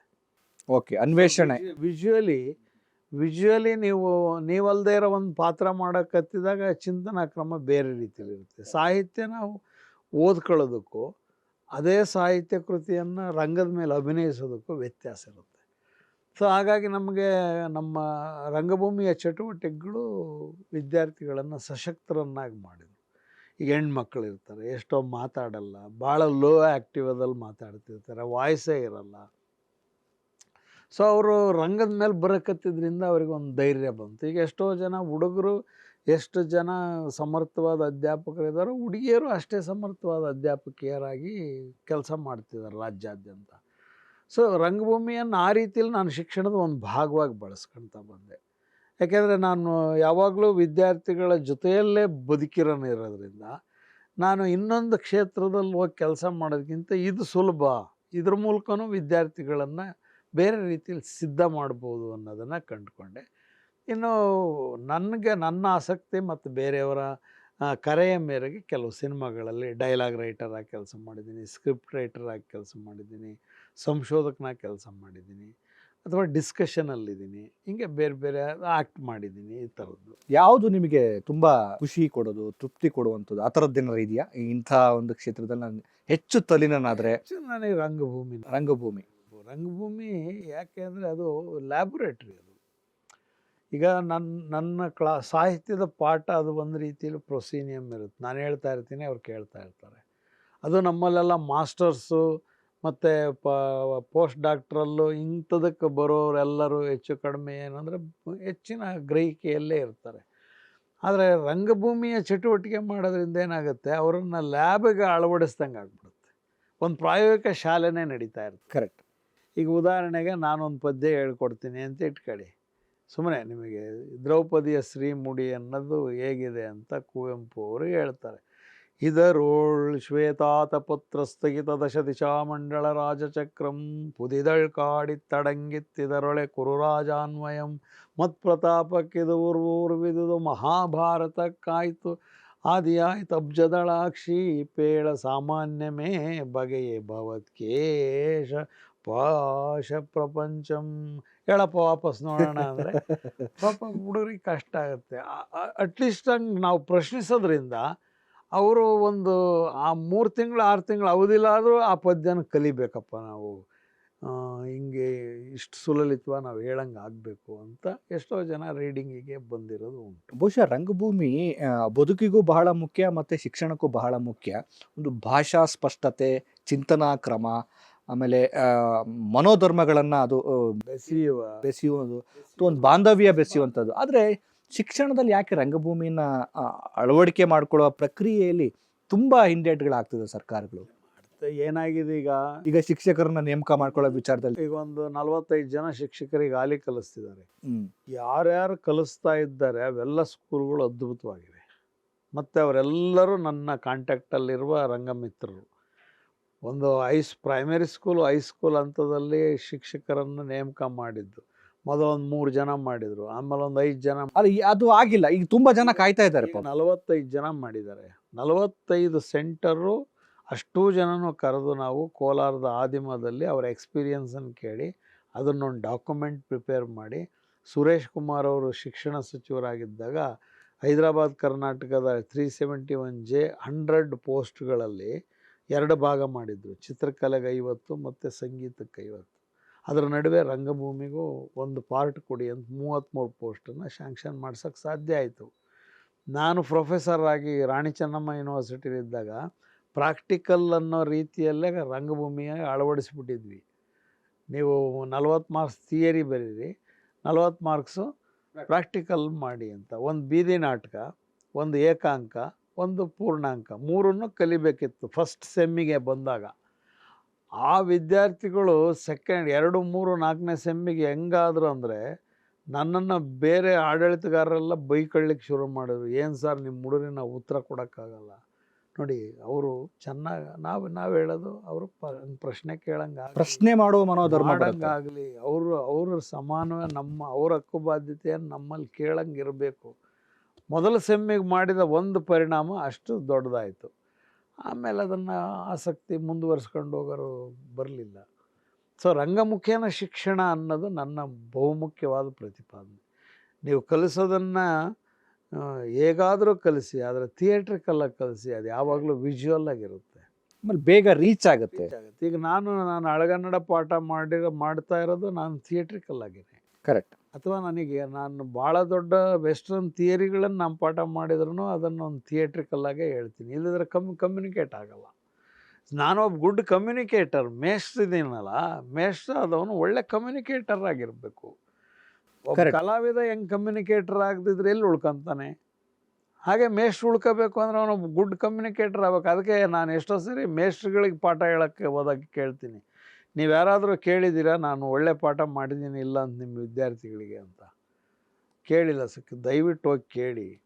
ನಿಮ್ಮ ವಿದ್ಯಾರ್ಥಿಗಳೇ ನಿಮ್ಮ ಗುಡ್ ಅಸೆಸರ್ಸ್, ನಿಮ್ಮನ್ನು ಒಳ್ಳೆಯ ಮೌಲ್ಯಮಾಪಕರು ಯಾರು? ನನ್ನ ವಿದ್ಯಾರ್ಥಿಗಳು. ನನ್ನ ವಿದ್ಯಾರ್ಥಿಗಳು ನೀನು ಚೆನ್ನಾಗಿ ಪಾಠ ಮಾಡಲ್ಲ ಅಂದರೆ ನಾನು ಈ ಪ್ರೊಫೆಷನಲ್ ಇರ್ತಿರಲಿಲ್ಲ. ಓಕೆ. ಇಲ್ಲ ಸರ್, ನೀವು ಇರಬೇಕು ಅಂತ ಉಳಿಸ್ಕೊಂಡ್ರು ವಿದ್ಯಾರ್ಥಿಗಳು. ಆಫೀಸರ್ ಆಗಿ ಹೋಗೋದಕ್ಕಿಂತ ಮೇಷ್ಟ್ರ್ ಆಗಿರೋದು ಮುಖ್ಯ ಅಂತ ಆಯ್ಕೆ ಮಾಡ್ಕೊಂಡೆ. ಆಮೇಲೆ ನಿಮ್ಮ ಕನ್ನಡ ಸಾಹಿತ್ಯ ಕೋಶ ರಚನೆ ಇದೆಯಲ್ಲ, ಒಂದು ಹೇಳ್ತಾರಲ್ಲ ಎಲ್ಲ ಸ್ಪರ್ಧಾತ್ಮಕ ಪರೀಕ್ಷೆಗಳ ಸಂಗಾತಿ ಅನ್ನುವಂಥದ್ದು, ಅದ್ರ ಬಗ್ಗೆ ಹೇಳಿದ್ರೆ ಅದನ್ನು ಹೆಂಗೆ ಅದು ಆ ಪ್ರೋಸೆಸ್? JNUನಲ್ಲಿ IASಗೆ ಪ್ರಿಪೇರ್ ಆಗ್ತಾ ಇದ್ದೆ, ಜವಾಹರ್ಲಾಲ್ ನೆಹರು ಯೂನಿವರ್ಸಿಟಿಲಿ. ಅಲ್ಲಿ ಕನ್ನಡ ತೆಗೆದುಕೊಂಡ ಅನೇಕ ಜನ ನಾನು ಕನ್ನಡದವನೊಬ್ಬ ಬಂದಿದ್ದೀನಿ ಅಂತ ತುಂಬ ಜನ ಪಾಠ ಹೇಳ್ಕೊಡಿ, ಇದನ್ನು ಹೇಳ್ಕೊಡಿ ಅಂತ ಕೇಳೋರು. ಕನ್ನಡ ಪಾಸ್ ಆದರೆ ಮಾತ್ರನೇ ಅವ್ರಿಗೆ ಕರ್ನಾಟಕ ಕೇಡರ್ ಸಿಗುತ್ತೆ. ಓಕೆ. ಕನ್ನಡದ ಯಾರು ಪಾಸ್ ಮಾಡ್ತಾರೆ, ಅವನು ಯಾವುದೇ ಭಾಷೆಯವನು ಇರಲಿ, ಅವನು ಬಂಗಾಲಿ ಇರಲಿ, ಅಸ್ಸಾಮಿ ಇರಲಿ. JNU ಅಂದರೆ ಹೆಂಗೆ ಅಂದರೆ ಅದು ಒಂದು ರೀತಿಯ IAS ಹಬ್. ಅದು ಅಲ್ಲಿ ರಾತ್ರಿ ಇಡೀ ಲೈಬ್ರರಿ ಓಪನ್ ಇರ್ತದೆ. ರಾತ್ರಿ ಊಟ ಮಾಡಿ 10 ಗಂಟೆಗೆ ಓದ್ಲಿಕ್ಕೆ ಹೋದವರು ಬೆಳಗ್ಗೆ ವಾಪಸ್ ಬರ್ತಾರೆ. ಸೊ ಆ ಥರ 24/7 ಫೆಸಿಲಿಟೀಸ್ ಅಲ್ಲಿ. ಆಮೇಲೆ ಬಂದರೆಲ್ಲರೂ ಇಲ್ಲ ಫಾರಿನ್ ಸರ್ವಿಸ್ಗೆ ಹೋಗ್ತಾರೆ, ಇಲ್ಲ IASಗೆ ಹೋಗ್ತಾರೆ, ಇಲ್ಲ ಯಾರಿಗಾರು ಅಡ್ವೈಸರ್ ಆಗ್ತಾರೆ. ಅಲ್ಲಿ ಯಾರೂ ಆರ್ಡಿನರಿ ಇರಲ್ಲ. ಓಕೆ. ಸೊ ಅಂಥವ್ರು ಅನೇಕ ಜನ ಬಂದು ನನ್ನನ್ನು ಕನ್ನಡ ಪಾಠ ಕೇಳೋರು. ನಾನು ಅವಾಗ ಒಂದು ವಿಷಯ ಅರಿತುಕೊಂಡೆ, ಕನ್ನಡಕ್ಕೆ ಒಂದು ಪುಸ್ತಕದ ಅಗತ್ಯ ಇದೆ. ಆಮೇಲೆ ಮತ್ತೆ ನಾನು ವಾಪಸ್ಸು ಬಂದು ಇಲ್ಲಿ ಅಧ್ಯಾಪಕ ಎಲ್ಲ ಆದಾಗ ಒಂದು ಪುಸ್ತಕನ ಈ ಥರ ರೂಪಿಸೋಣ. ಮುಖ್ಯವಾಗಿ ನಾನು ನಮ್ಮಲ್ಲಿ MA ಮುಗಿದ್ಮೇಲೆ UGCಗಾಗಿ JRFಗೆ ಓದುವ ವಿದ್ಯಾರ್ಥಿಗಳಿಗೆ ಪಾಠ ಹೇಳ್ಕೊಡ್ತಿದ್ದೆ. ಅವ್ರದ್ದನ್ನು ಮನಗಂಡು, ಈ IASನವ್ರದ್ದನ್ನು ಮನಗಂಡು, UGC ರೂಪಿಸಿದ ಸಿಲೆಬಸ್ಸಿಗೆ ಅನುಗುಣವಾಗಿ ರೆಫರೆನ್ಷಿಯಲ್ಸ್ ಮಾಡಿ ಸುಮಾರು ಒಂದು 7-8 ವರ್ಷಗಳ ಕಾಲ ಕೆಲಸ ಮಾಡಿ ಆ ಪುಸ್ತಕನ ರೂಪಿಸಿದ್ವಿ. 1996ರಲ್ಲಿ ಆ ಪುಸ್ತಕ ಬಿಡುಗಡೆ ಆಯಿತು. ಡಾಕ್ಟರ್ ಬೆಸಗರಳ್ಳಿ ರಾಮಣ್ಣವರು ಆ ಪುಸ್ತಕ ಬಿಡುಗಡೆ ಮಾಡಿದ್ರು. ಅದು ಇವತ್ತಿಗೆ ಒಂದು 27 ವರ್ಷ ಆಯಿತು. ನಿರಂತರ ಆ ಪುಸ್ತಕ SDCಯಿಂದ ಹಿಡಿದು IASನವ್ರಿಗೆ ಕಡ್ಡಾಯವಾಗಿ ಜೀವನ ರೂಪಿಸಿದೆ. ಆ ಒಂದು ಪುಸ್ತಕ ತೊಗೊಂಡು ಎಷ್ಟೋ ಈ ನಿಮ್ಮ ಕನ್ನಡ ಕೋಶವನ್ನು ಓದಿ ಸರ್ಕಾರಿ ಉದ್ಯೋಗಗಳನ್ನ ಪಡೆದಿದ್ದಾರೆ. ಅವರು ಪೊಲೀಸ್ ಇರೋರು ಅಪ್ಗ್ರೇಡ್ ಆಗಿ ಸಬ್ ಇನ್ಸ್ಪೆಕ್ಟರ್ ಆಗಿರ್ತಾರೆ, ಅಥವಾ ಕ್ಲರ್ಕ್ ಆಗಿರೋರು ಅಸಿಸ್ಟೆಂಟ್ ಕಮಿಷನರ್ ಆಗಿರ್ತಾರೆ. ನನಗೆ ಎಲ್ಲೋದ್ರೂ ಯಾವ ಆಫೀಸಿಗೆ ಹೋದರೂ ಆ ಥರದ್ದೊಂದು ಸುಸ್ವಾಗತ ಇದ್ದೇ ಇರುತ್ತೆ. ಸರ್, ಅದು ವಿಧಾನಸೌಧದ ಗೇಟ್ ಇರ್ಬೋದು, ಓಕೆ, ಅಥವಾ ಒಂದು ತಾಲೂಕು ಆಫೀಸರ್, ಒಂದು ನಾಡ ಕಚೇರಿ ಇರ್ಬೋದು, ರಾಜ್ಯದ ಯಾವ ಭಾಗಕ್ಕೆ ಹೋದ್ರೂ ಸಿಕ್ಕೇ ಸಿಗ್ತಾರೆ ನನ್ನ ಪುಸ್ತಕದ ಫಲಾನುಭವಿಗಳು. IAS ಆಫೀಸರಿಂದ ಹಿಡಿದು, ಸರ್ ನಿಮ್ಮ ಪುಸ್ತಕ ಓದೆ ಸರ್ ನಾನು ಈ ಹುದ್ದೆಯಲ್ಲಿರೋದು ಅಂತಾರೆ. ಬಹುಶಃ ನನಗೆ ಯಾವ ರಾಷ್ಟ್ರ ಪ್ರಶಸ್ತಿ ಸಿಕ್ಕಾಗಲೂ ಅಂದರೆ ಒಂದು ಬದುಕನ್ನು ಕಟ್ಕೊಳ್ಳೋದಕ್ಕೆ ಸಹಾಯ ಆಯ್ತಲ್ಲ ಒಂದು ಕೃತಿ ಅನ್ನೋದು. ಅದೇ ಒಂದು ದೊಡ್ಡ. ಎಲ್ಲಿ ಹೋದ್ರು, ಯಾವ ದಿಕ್ಕಿಗೆ ಹೋದ್ರು, ಯೂನಿವರ್ಸಿಟಿಗಳಿಗೆ ಹೋದರೆ ಲೆಕ್ಚರ್ ಪೋಸ್ಟ್ JRF ಆದೆ, ಆಮೇಲೆ ನೆಟ್ ಆದೆ ಅಂತಾರೆ.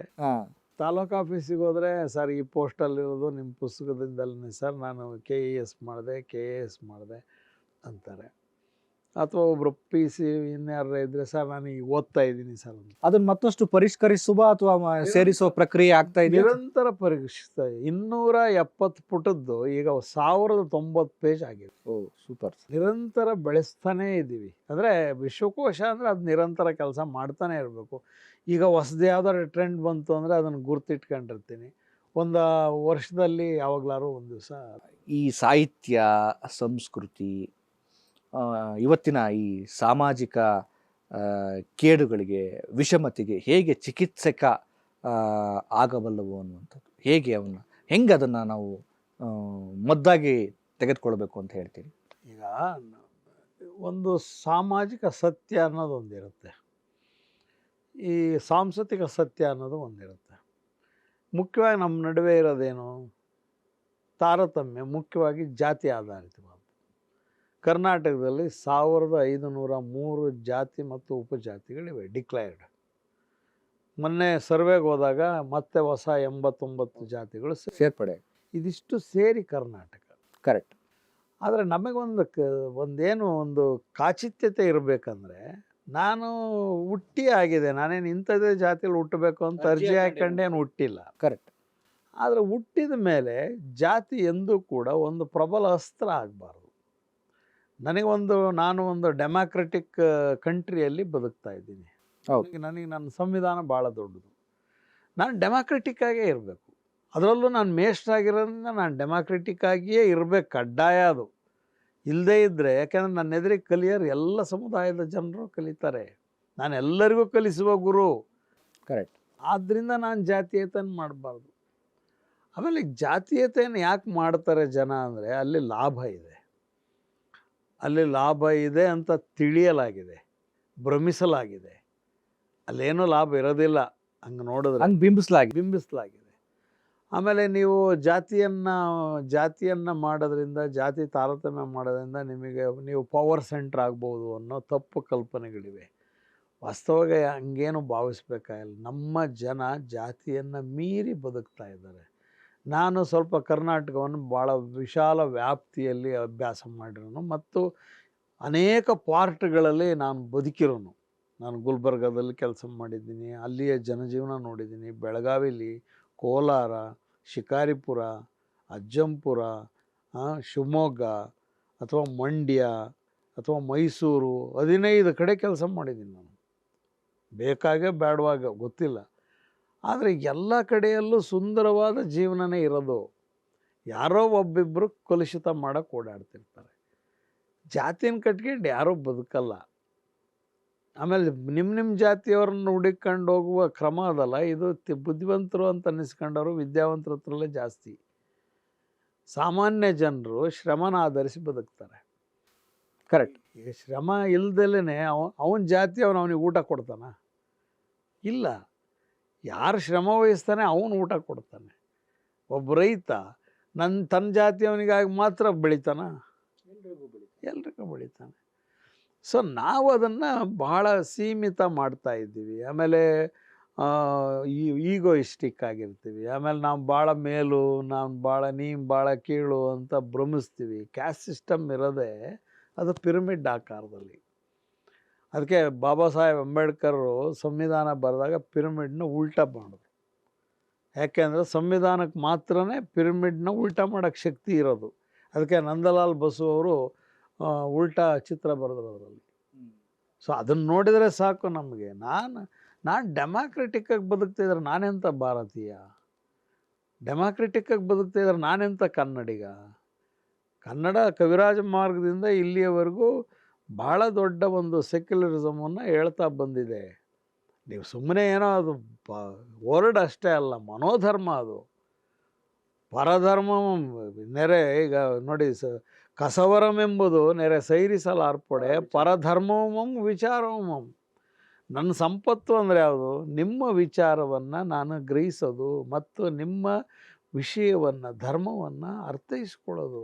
ಈ ಪ್ರಸ್ತುತ ಸಂದರ್ಭದಲ್ಲಿ ಸಾಮರಸ್ಯ ಅನ್ನೋದೇ ದೊಡ್ಡ ಒಂದು ಸವಾಲಾಗಿದೆ. ಕರ್ನಾಟಕದ ಕಣ್ಣೋಟದಲ್ಲಿ ನೋಡಿದಾಗ ನಮಗೆ ಮುಖ್ಯವಾಹಿನಿಗಳಲ್ಲಿ ಕೆಲವು ಧರ್ಮಗಳು, ಕೆಲವು ಜಾತಿಗಳು ಬಡ್ದಾಡ್ಕೊಳ್ಳೋದು, ಕಿತ್ತಾಡ್ಕೊಳ್ಳೋದು, ಅದನ್ನು ಕೋಮುದ್ವೇಷವಾಗಿ ಬಿಂಬಿಸೋದೆಲ್ಲ ಆಗ್ತಾ ಇದೆ. ನೀವು ಸಮಗ್ರವಾಗಿ ಕರ್ನಾಟಕವನ್ನು ನೋಡಿದಾಗ ಎಲ್ಲೋ ಯಾರೋ ಜನಗಳು ಯಾವುದೋ ಒಂದು ಬದುಕು ಅದನ್ನು ಸರಿಪಡಿಸೋ ನೆಲೆಯಲ್ಲಿ ಅಥವಾ ಅದನ್ನು ಅಷ್ಟು ಗಂಭೀರವಾಗಿ ತೆಗೆದುಕೊಳ್ಳೋ ನೆಲೆಯಲ್ಲಿ ಸುಮ್ಮನೆ ಕೆಲಸ ಮಾಡ್ತಾ ಇದೆ ಅಂತ ಅನಿಸುತ್ತಾ ನಿಮಗೆ? ಅಥವಾ ನಾವು ತುಂಬ ಭೀತಗೊಳ್ಬೇಕು, ಏನೋ ಆಗತ್ತೆ ನಮ್ಮ ಕರ್ನಾಟಕದಲ್ಲಿ ಅಥವಾ ನಮ್ಮ ನೆಲದಲ್ಲಿ ಆ ಥರದ್ದೊಂದು ದುರಿತ ಬಂದಿದೆ ಅಂತ ಅಂದ್ಕೋಬೇಕಾ, ಹೇಗೆ ಅಂತ? ಇಲ್ಲ, ಇದು ಈ ದುರಿತ ಕಾಲ ಇದೆಯಲ್ಲ, ಇದು ಆರ್ಟಿಫಿಷಿಯಲ್. ಇದು ಓಕೆ. ಮೂಲತಃ ನಮ್ಮ ಸಾಮಾನ್ಯ ಜನರ ರೂಟ್ಸಲ್ಲಿ ಜಾತಿಯ ತಾರತಮ್ಯಗಳು ಇಲ್ಲ. ಇದ್ದರೂ ಕೂಡ ಅವು ಹಂಗೆ ತಂಬುಳಿಯಾಗಿರ್ತವೆ, ಸೈಲೆಂಟಾಗಿರ್ತವೆ, ಉಲ್ಬಣಿಸಲ್ಲ.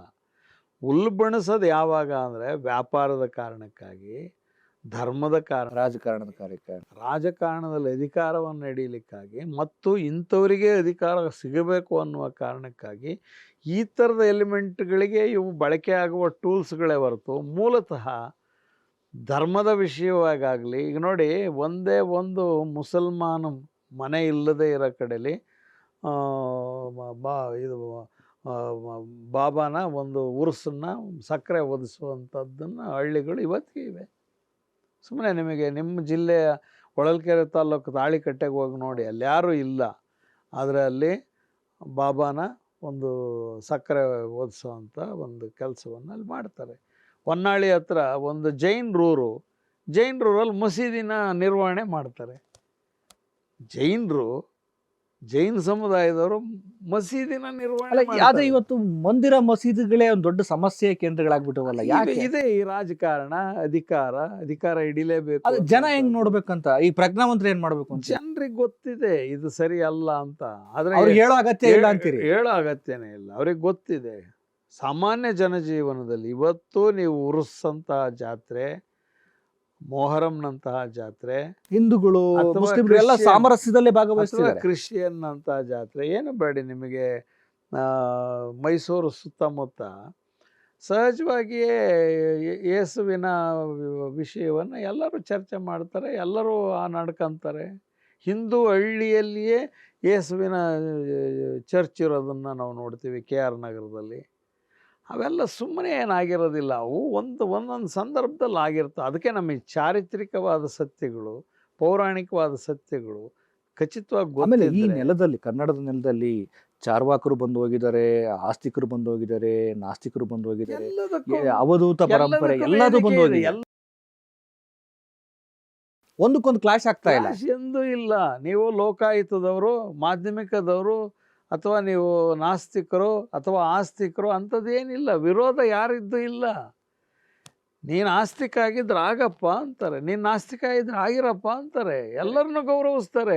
ಪಂಪನ ಆದಿಪುರಾಣದಲ್ಲಿ ಮಹಾಬಲನ ಆಸ್ಥಾನದಲ್ಲಿ ಇವೆಲ್ಲ ಚರ್ಚೆ ಅದಾವಲ್ಲ, 9ನೇ ಶತಮಾನದಲ್ಲಿ, ಇವತ್ತಲ್ಲ. ಸ್ವತಃ ಜೈನ ಧರ್ಮದ ವೇದಿಕೆ, ಮುಖ್ಯ ವೇದಿಕೆ ಆದ್ರೂ ಅಲ್ಲಿ ಸ್ವಯಂ ಬುದ್ಧನಂತವನಿದ್ದಾನೆ. ಹಾಗೆ ಮಾಧ್ಯಮಿಕ ಲೋಕಾಯತಿಕ ಮತಾಚಾರ್ಯರಿದ್ದಾರೆ. ಎಲ್ಲ ಧರ್ಮದ ಸಮ್ಮಿಲನ ಒಂದು ಆಸ್ಥಾನ. ಒಬ್ಬ ರಾಜನ ಆಸ್ಥಾನ ಹೇಗಿರಬೇಕು ಅನ್ನೋದಕ್ಕೆ ಅತ್ಯುತ್ತಮವಾದ ಮೊದಲನೇ ಚಾಪ್ಟ್ರಲ್ಲೇ ಬರುತ್ತೆ. ಓಕೆ, ಇನ್ನು ಬಹುಶಃ ಕಾರ್ಯಕ್ರಮದ ಕೊನೆಘಟ್ಟಕ್ಕೆ ಬರ್ತಾ ಇದ್ದೀವಿ. ಇವತ್ತಿನ ಸಂಶೋಧನೆಗಳ ವಿಚಾರದಲ್ಲಿ ಬರೋದಾದ್ರೆ ಕಟ್ ಅಂಡ್ ಪೇಸ್ಟ್ ಆಗ್ತಾ ಇದೆ ಅನ್ನುವಂಥದ್ದು, ತಿರುಳು ಇಲ್ಲ ಅನ್ನುವಂಥ ವಿಚಾರಗಳು, ಆ ನೆಲೆಯಲ್ಲಿ ಯಾವ ದಿಕ್ಕಿನತ್ತ ಹೋಗ್ತಾ ಇದೆ ಅನ್ನೋ ವಿಚಾರ ನೀವು ಸಂಶೋಧನೆ ಎಲ್ಲ ಕಾಲಕ್ಕೂ ಅದೊಂದು ಭಾಳ ಬಿಗಿಯಾದ ಮತ್ತು ಭಾಳ ಸಡಿಲವಾದ ಎರಡು ಕೆಲಸಗಳು ಮೊದಲಿಂದಲೂ ನೋಡಿದ್ದೀವಿ. ಹಳೆಯ ಕಾಲದ ಸಂಶೋಧನೆಗಳೆಲ್ಲ ಭಾಳ ಶ್ರೇಷ್ಠ ಅಂತೇನು ನಾವು ಭಾವಿಸ್ಬೇಕಾಗಿಲ್ಲ. ಈಗಿರೋ ಸಂಶೋಧನೆಗಳು ಕಳಪೆ ಅಂತಲೂ ಹೇಳಬೇಕಾಗಿಲ್ಲ. ಆಯಾ ಕಾಲಕ್ಕೆ, ಅಂದರೆ ನೀವು ಸಂಶೋಧನಾ ಪ್ರವೃತ್ತಿಯನ್ನು ತುಂಬ ಗಂಭೀರವಾಗಿ ತೆಗೆದುಕೊಂಡಿರುವ ನಮ್ಮ ನಡುವಿನ ಅನೇಕ ಜನ ಯುವ ವಿದ್ವಾಂಸರು ಇದ್ದಾರೆ. ಈಗ ಉದಾಹರಣೆಗೆ ನೀವು ಕನ್ನಡ ವಿಶ್ವವಿದ್ಯಾಲಯ ಆರಂಭ ಆಗದೇ ಇದ್ದರೆ ಕನ್ನಡ ಸಂಶೋಧನೆಗೆ ಅಷ್ಟೊಂದು ವ್ಯಾಪಕತೆಯೇ ಬರ್ತಿರ್ಲಿಲ್ಲ. ಎಷ್ಟು ಜನ ವಿದ್ವಾಂಸರುಗಳು ಕನ್ನಡ ವಿಶ್ವವಿದ್ಯಾಲಯದಿಂದ ರೂಪ ಪಡೆದ್ರು ಗೊತ್ತಾ? ತರೀಕೆರೆ ಅಂತವರು, ರಹಮತ್ ಅಂತವರು ಆಗಲೇ ಸಂಶೋಧಕರಾಗಿದ್ದರು. ಆದರೆ ಅವರು ಸೃಷ್ಟಿ ಮಾಡಿದ ಶಿಷ್ಯ ಬಳಗ ಇದೆಯಲ್ಲ, ಅಥವಾ ಅವರ ಅಂದರೆ ಅದು ಸಂಶೋಧನೆಯನ್ನು ಬೇರೊಂದು ನೆಲೆಯಲ್ಲಿ ನೋಡೋದಕ್ಕೊಂದು ವೇದಿಕೆ ಆಯ್ತಾ ನೋಡೋದಕ್ಕೆ, ಆಮೇಲೆ ಕ್ಷೇತ್ರ ಕಾರ್ಯ ಆಧಾರಿತವಾದ್ದು, ಆಮೇಲೆ ವಿಷಯಾಧಾರಿತವಾದ್ದು, ಅದು ಒಂದು ರಿಸರ್ಚ್ ಯೂನಿವರ್ಸಿಟಿ ಆದದ್ರಿಂದ ಬೇರೆ ಯೂನಿವರ್ಸಿಟಿಗಳಿಗೂ ಕೂಡ ಅದು ಒಂದು ಮಾರ್ಗದರ್ಶಕ ಆಯಿತು. ಈಗ ನಮ್ಮಲ್ಲಿ ಬೆಂಗಳೂರು ಯೂನಿವರ್ಸಿಟಿ ಅಂತ ಅಲ್ಲಿ ನಡೀತಾ ಇದ್ದ ಸಂಶೋಧನೆಗೂ ಅವ್ರುಗಳ ಪ್ರಭಾವ ಬೇರೆ ಆಯಿತು. ಹೇಗೆ ಮಾಡಬೇಕು, ಎಷ್ಟು ವೈಜ್ಞಾನಿಕವಾಗಿ ಮಾಡಬೇಕು ಅಂತ. ಅಂದರೆ ಜನರ ಬಳಿ ಹೋಗುವಂಥದ್ದಾಯ್ತಂದ್ರೆ, ಅಂದರೆ ಜನರ ಬೇರೆ ಬೇರೆ ಬದುಕುಗಳನ್ನು ಕಾಣುವಂಥದ್ದಾಯ್ತು. ಭಾಳ ಮೈನ್ಯೂಟ್ ಆದ ಅವಧೂತ ಪರಂಪರೆ ಅಂತದ್ದಿರ್ಬೋದು, ಮೊಹರಂ ಅಂತದ್ದು ಶಾಕ್ತಾ ಇರ್ಬೋದು, ಅಥವಾ ಸಾಮರಸ್ಯದ ಅನೇಕ ವಿಷಯಗಳಿರ್ಬೋದು. ಎಷ್ಟು ಕ್ಷೇತ್ರದಲ್ಲಿ ಕೆಲಸ ಮಾಡಿದ್ದಾರೆ ಅಂದರೆ ಬಹುಶಃ ಒಂದು 3000 ಅತ್ಯುತ್ತಮ ಸಂಶೋಧನಾ ವಿಷಯಗಳು ಆ ಯೂನಿವರ್ಸಿಟಿಲಿ ಬರ್ಲಿಕ್ಕೆ ಸಾಧ್ಯ ಆಗಿವೆ. Correct sir, correct. ಇನ್ನು ನೀವು ಈ ಬದುಕನ್ನು ಹೇಗೆ ನೋಡ್ತೀರಿ? ಕೆಲವೊಂದ್ಸಲಿ ಬದುಕಿನ ಅರ್ಥಗಳೇನು, ಬದುಕಿನ ಸಾರ್ಥಕತೆಗಳೇನು ಅನ್ನೋ ಪ್ರಶ್ನೆ ಬರ್ತವೆ. ಅದೇ ನೀವು ಈ ಸಾಂಸ್ಕೃತಿಕ ಸಂಜೀವಿಯನ್ನೇ ಆಗಿ ಈ ಬದುಕನ್ನು ಹೆಂಗೆ ಅನಲೈಸ್ ಮಾಡ್ತೀರಿ? ಬದುಕು ಭಾಳ ಸುಂದರ. ಬದುಕು ಯಾವಾಗಲೂ ನಮಗೆ ಸವಾಲನ್ನು ಒಡ್ಡುತ್ತಾನೆ ಇರುತ್ತೆ. ಆ ಸವಾಲು ಬಂದಾಗ ಅಥವಾ ನಾವು ಇದರಿಂದ ಪಾರಾಗೋದು ಹೇಗೆ ಎನ್ನುವ ಒಂದು ತಿಳುವಳಿಕೆಯನ್ನು ನಾವು ಸಾಂಸ್ಕೃತಿಕವಾಗಿ ತಿಳಿದಿರಬೇಕು. ಈ ಉದಾಹರಣೆ, ನನಗೆ ಈಗ ಬಂದ ಸಮಸ್ಯೆನ ಈಗಲೇ ನಾನು ಬಗೆಹರಿಸ್ಕೊಳ್ಳೋದಕ್ಕಿಂತ ಮುಂಚೆನೇ ಒಂದಷ್ಟು ಅಳಿದ ಮೇಲೆ ಅಂತ ಒಂದು ಕಾದಂಬರಿ ಓದಿದರೆ, ಅಥವಾ ನನ್ನ ಬಣ್ಣದ ಬದುಕು ಅಂತ ಏಣಿಗೆ ಬಾಳಪ್ಪನವ್ರನ್ನ ಓದಿದರೆ, ಅಥವಾ ಇನ್ನಾರನ್ನಾದರೂ ಓದ್ಕೊಂಡಿದ್ರೆ ಅವ್ರಿಗೆ ಬಂದ ಕಷ್ಟದ ಮುಂದೆ ನನ್ನ ಕಷ್ಟ ಏನು ಅಲ್ಲ ಅಂತ ಅನಿಸ್ತದೆ. ಅಲ್ಲ, ಅದನ್ನ ನಮ್ಮ ಪೂರ್ವಿಕರು ಜನಪದರು ಕೂಡ ತುಂಬಾ ಚೆನ್ನಾಗಿ ಚೆನ್ನಾಗಿ ಹೇಳಿದ್ದಾರೆ. ಈಗ ನಿಮ್ಮ ಬದುಕೇ ದೊಡ್ಡದು, ನಿಮ್ಮ ಬದುಕೇ ಕೊನೆ ಅಂತ ಅಷ್ಟಕ್ಕೆ ಗೆರೆ ಕೊರ್ಕೊಂಡಿದ್ರೆ ನಿಮ್ಗೆ ಇನ್ನೊಂದು ಆಲ್ಟರ್ನೇಟ್ಸ್ ಇಲ್ವೇ ಇಲ್ಲಲ್ಲ. Correct correct correct correct. ಈಗ ನಾಳಿನ ಚಿಂತ್ಯಾಕೆ ಅಂತ ಶಾಂತಾ ಹುಬ್ಳಿಕರ್, ಮೇರು ನಟಿ ಮರಾಠಿಯಲ್ಲಿ, ಅವಳ ಜೀವನನ ಓದಿದ್ರೆ ಯಾರಿಗೂ ಇಂಥ ಸ್ಥಿತಿ ಬರಬಾರ್ದಪ್ಪ ಅಂತ ಅನಿಸ್ತದೆ. ಗಂಡ ಮತ್ತು ಮಗ ಇಬ್ಬರು ಸೇರಿ ಒಂದು ಫೈನ್ ಡೇ ನಿರ್ಗತಿಗಳನ್ನು ಮಾಡಿಬಿಡ್ತಾರೆ. ಆಕೆನ ಯಾವುದೋ ಅಬಲಾಶ್ರಮದಲ್ಲಿ ಬದುಕ್ತಾ ಇರ್ತಾಳೆ. ಅವಳು ಮಾನೋಸ್ ಅಂತ ಒಂದು ಸಿನಿಮಾ ಮಾಡಿರ್ತಾಳೆ, ಅದಕ್ಕೆ 50 ವರ್ಷ ಆಗಿರುತ್ತೆ. ಅದು ಬಿಡುಗಡೆ ಆಗಿ ನೋಡ್ತಾ ಇರ್ತಾಳೆ. ಒಬ್ಬಳು ಹುಡುಗಿ ಹೇಳ್ತಾಳೆ, ಎಷ್ಟು ಸುಂದರಿ ಇದ್ದಾಳೆ ಇವಳು ಆ ಕಾಲಕ್ಕನೇ ಅಂತ. ಇವಳು ಪಕ್ಕದಲ್ಲೇ ಕೂತಿರ್ತಾಳೆ. Yes sir, S. ಹಾಗೆ ಬದುಕು ಭಾಳ ಸುಂದರ, ಸವಾಲು. ಆ ಸವಾಲನ್ನು ಎದುರಿಸೋಕ್ಕೆ ಬೇಕಾದ ಸಿದ್ಧತೆನ ಸಾಹಿತ್ಯ, ಕಲೆ, ಲಲಿತ ಕಲೆಗಳು ಕೊಡ್ತವೆ. ಎಸ್ ಸರ್, ನಾವು ಕಾರ್ಯಕ್ರಮದ ಕೊನೆ ಘಟ್ಟದಲ್ಲಿದ್ದೇವೆ. ಈ ಒಂದು ಸಂದರ್ಶನ ಮತ್ತು ನಮ್ಮ ಅಶ್ವವೇಗ ವಾಹಿನಿಯ ವೀಕ್ಷಕರಿಗೆ ನಿಮ್ಮ ಏನಾದರೂ ಚಿಂತನೆಗಳನ್ನು ಹಂಚ್ಕೊಳ್ಳೋದಾದರೆ? ಸುಮ್ಮನೆ ಒಂದು ಉದಾಹರಣೆ ಹೇಳಿ ನಾನು ಮಾತು ಮುಗಿಸ್ತೀನಿ. ಒಬ್ಬರು ನನ್ನ ಸ್ನೇಹಿತರು ಒಂದು ದೇವಶಿಲ್ಪ ಬೇಕು ಅಂತ ನನಗೆ ಪರಿಚಯ ಇರೋ ಒಬ್ಬ ಶಿಲ್ಪಿ ಹತ್ರ ಕರ್ಕೊಂಡು ಹೋದ್ರು. ಅವರಿಗೆ ನಾನು ಅವ್ರನ್ನ ಪರಿಚಯಿಸಿದೆ. ಅವರು ಒಂದು ಬೆಟ್ಟದ ಮೇಲೆ ಒಂದು ಶಿಲ್ಪ ಕಡಿತಾಯಿದ್ರು. ಆಗ ಅವರು ಟೀ ಬರೋವರೆಗೆ ಅಷ್ಟೇ ನಮ್ಮ ಹತ್ರ ಮಾತಾಡೋಕ್ಕೆ ಟೈಮ್ ಇದ್ದಿದ್ದು. ಹಾಗಾಗಿ ಟೀ ಥರ ಕೇಳಿದ್ರು. ಹಾಗೆ ಇನ್ನೊಂದು ಕಡೆಗೆ ಅವರ ಶಿಷ್ಯರಿಗೆ ಹೇಳಿ, ಏನು ಇವ್ರಿಗೊಂದು ದೇವಶಿಲ್ಪ ಬೇಕಾಯಿತು. ಇಲ್ಲ, ನಾನು 7.5 ವರ್ಷದವರೆಗೂ ಬಿಡುವಿಲ್ಲ ಅಂದರು. ಓಕೆ, ಆಯಿತು ಸರ್, 7.5 ವರ್ಷದ ಮೇಲೆ ಮಾಡಿಕೊಡಿ ಅಂದರು ನನ್ನ ಸ್ನೇಹಿತರು ಸ್ವಲ್ಪ ಹೊತ್ತಾದಮೇಲೆ. ಇಲ್ಲ, ಮಾತಾಡೋಕ್ಕೆ 7.5 ವರ್ಷ ಬೇಕು ಅಂದರು. ಅಂದರೆ ಉದ್ಯೋಗ ಇಲ್ಲ ಅಂತ ನಾವು ಅಂತೀವಿ. ಉದ್ಯೋಗ ಎಲ್ಲ ಕ್ಷೇತ್ರದಲ್ಲೂ ಇದೆ, ಮಾಡುವವರು ಇಲ್ಲ ಅಷ್ಟೆ. ಓಕೆ ಸರ್, ಇದು ನಿಮ್ಮ ಈ ಮಾರ್ಮಿಕವಾದಂತಹ ಮತ್ತು ಆಶಾದಾಯಕವಾದಂತಹ ನುಡಿಗಳು ನಮ್ಮೆಲ್ಲರಿಗೂ ಸ್ಫೂರ್ತಿಯಾಗಿದ್ದಾವೆ. ನಮ್ಮ ಈ ಸಾಧಕರ ಸಂಪುಟ ಕಾರ್ಯಕ್ರಮದಲ್ಲಿ ನಿಮ್ಮ ಬದುಕು, ಸಾಹಿತ್ಯ, ಸಂಸ್ಕೃತಿ ಎಲ್ಲವನ್ನು ಕೂಡ ಸವಿಸ್ತಾರವಾಗಿ ಅದಕ್ಕೊಂದು ಒಳನೋಟವನ್ನು ಕೊಟ್ಟು ಮುಕ್ತವಾಗಿ ಹಂಚಿಕೊಂಡಿದ್ದೀರಿ. ಈ ಒಂದು ಕಾರ್ಯಕ್ರಮ ನಮ್ಮ ಎಲ್ಲ ವೀಕ್ಷಕರಿಗೆ ಒಂದು ಖುಷಿಯನ್ನು, ಪ್ರೇರಣೆಯನ್ನು, ಸ್ಫೂರ್ತಿಯನ್ನು ಕೊಟ್ಟಿದೆ ಅಂತ ಭಾವಿಸ್ತಾ, ನಮ್ಮ ಈ ಕರೆಗೆ ಹೋಗೊಟ್ಟು ನೀವು ಬಂದು ಈ ಸಾಧಕರ ಸಂಪುಟ ಕಾರ್ಯಕ್ರಮದಲ್ಲಿ ನೀವು ಒಂದು ಪುಟವಾಗಿ ಸೇರಿಕೊಂಡು ನಿಮ್ಮ ಮುಕ್ತವಾದ ಚಿಂತನೆಗಳನ್ನು ಹಂಚ್ಕೊಂಡಿದ್ದಕ್ಕೆ ನಿಮಗೆ ಧನ್ಯವಾದಗಳು ಸರ್. ಧನ್ಯವಾದಗಳು. ಅಶ್ವವೇಗ ಟೆಲಿವಿಷನ್ಗೆ ನನ್ನ ಧನ್ಯವಾದಗಳು. ನೋಡಿದ್ರಲ್ಲ ವೀಕ್ಷಕರೇ, ಸಾಧಕರ ಸಂಪುಟ ಕಾರ್ಯಕ್ರಮದಲ್ಲಿ ಡಾಕ್ಟರ್ ರಾಜಪ್ಪ ದಳವಾಯಿ ಅವರ ಈ ಸಾಂಸ್ಕೃತಿಕ, ಸಾಹಿತ್ಯಿಕ, ಸಾಮಾಜಿಕ ಬದುಕಿನ ಯಾನವನ್ನು ಮತ್ತೊಬ್ಬ ಅತಿಥಿಯೊಂದಿಗೆ ಸಾಧಕರ ಸಂಪುಟ ಕಾರ್ಯಕ್ರಮದಲ್ಲಿ ನಿಮ್ಮನ್ನು ಭೇಟಿ ಮಾಡ್ತೇನೆ. ನಮಸ್ಕಾರ.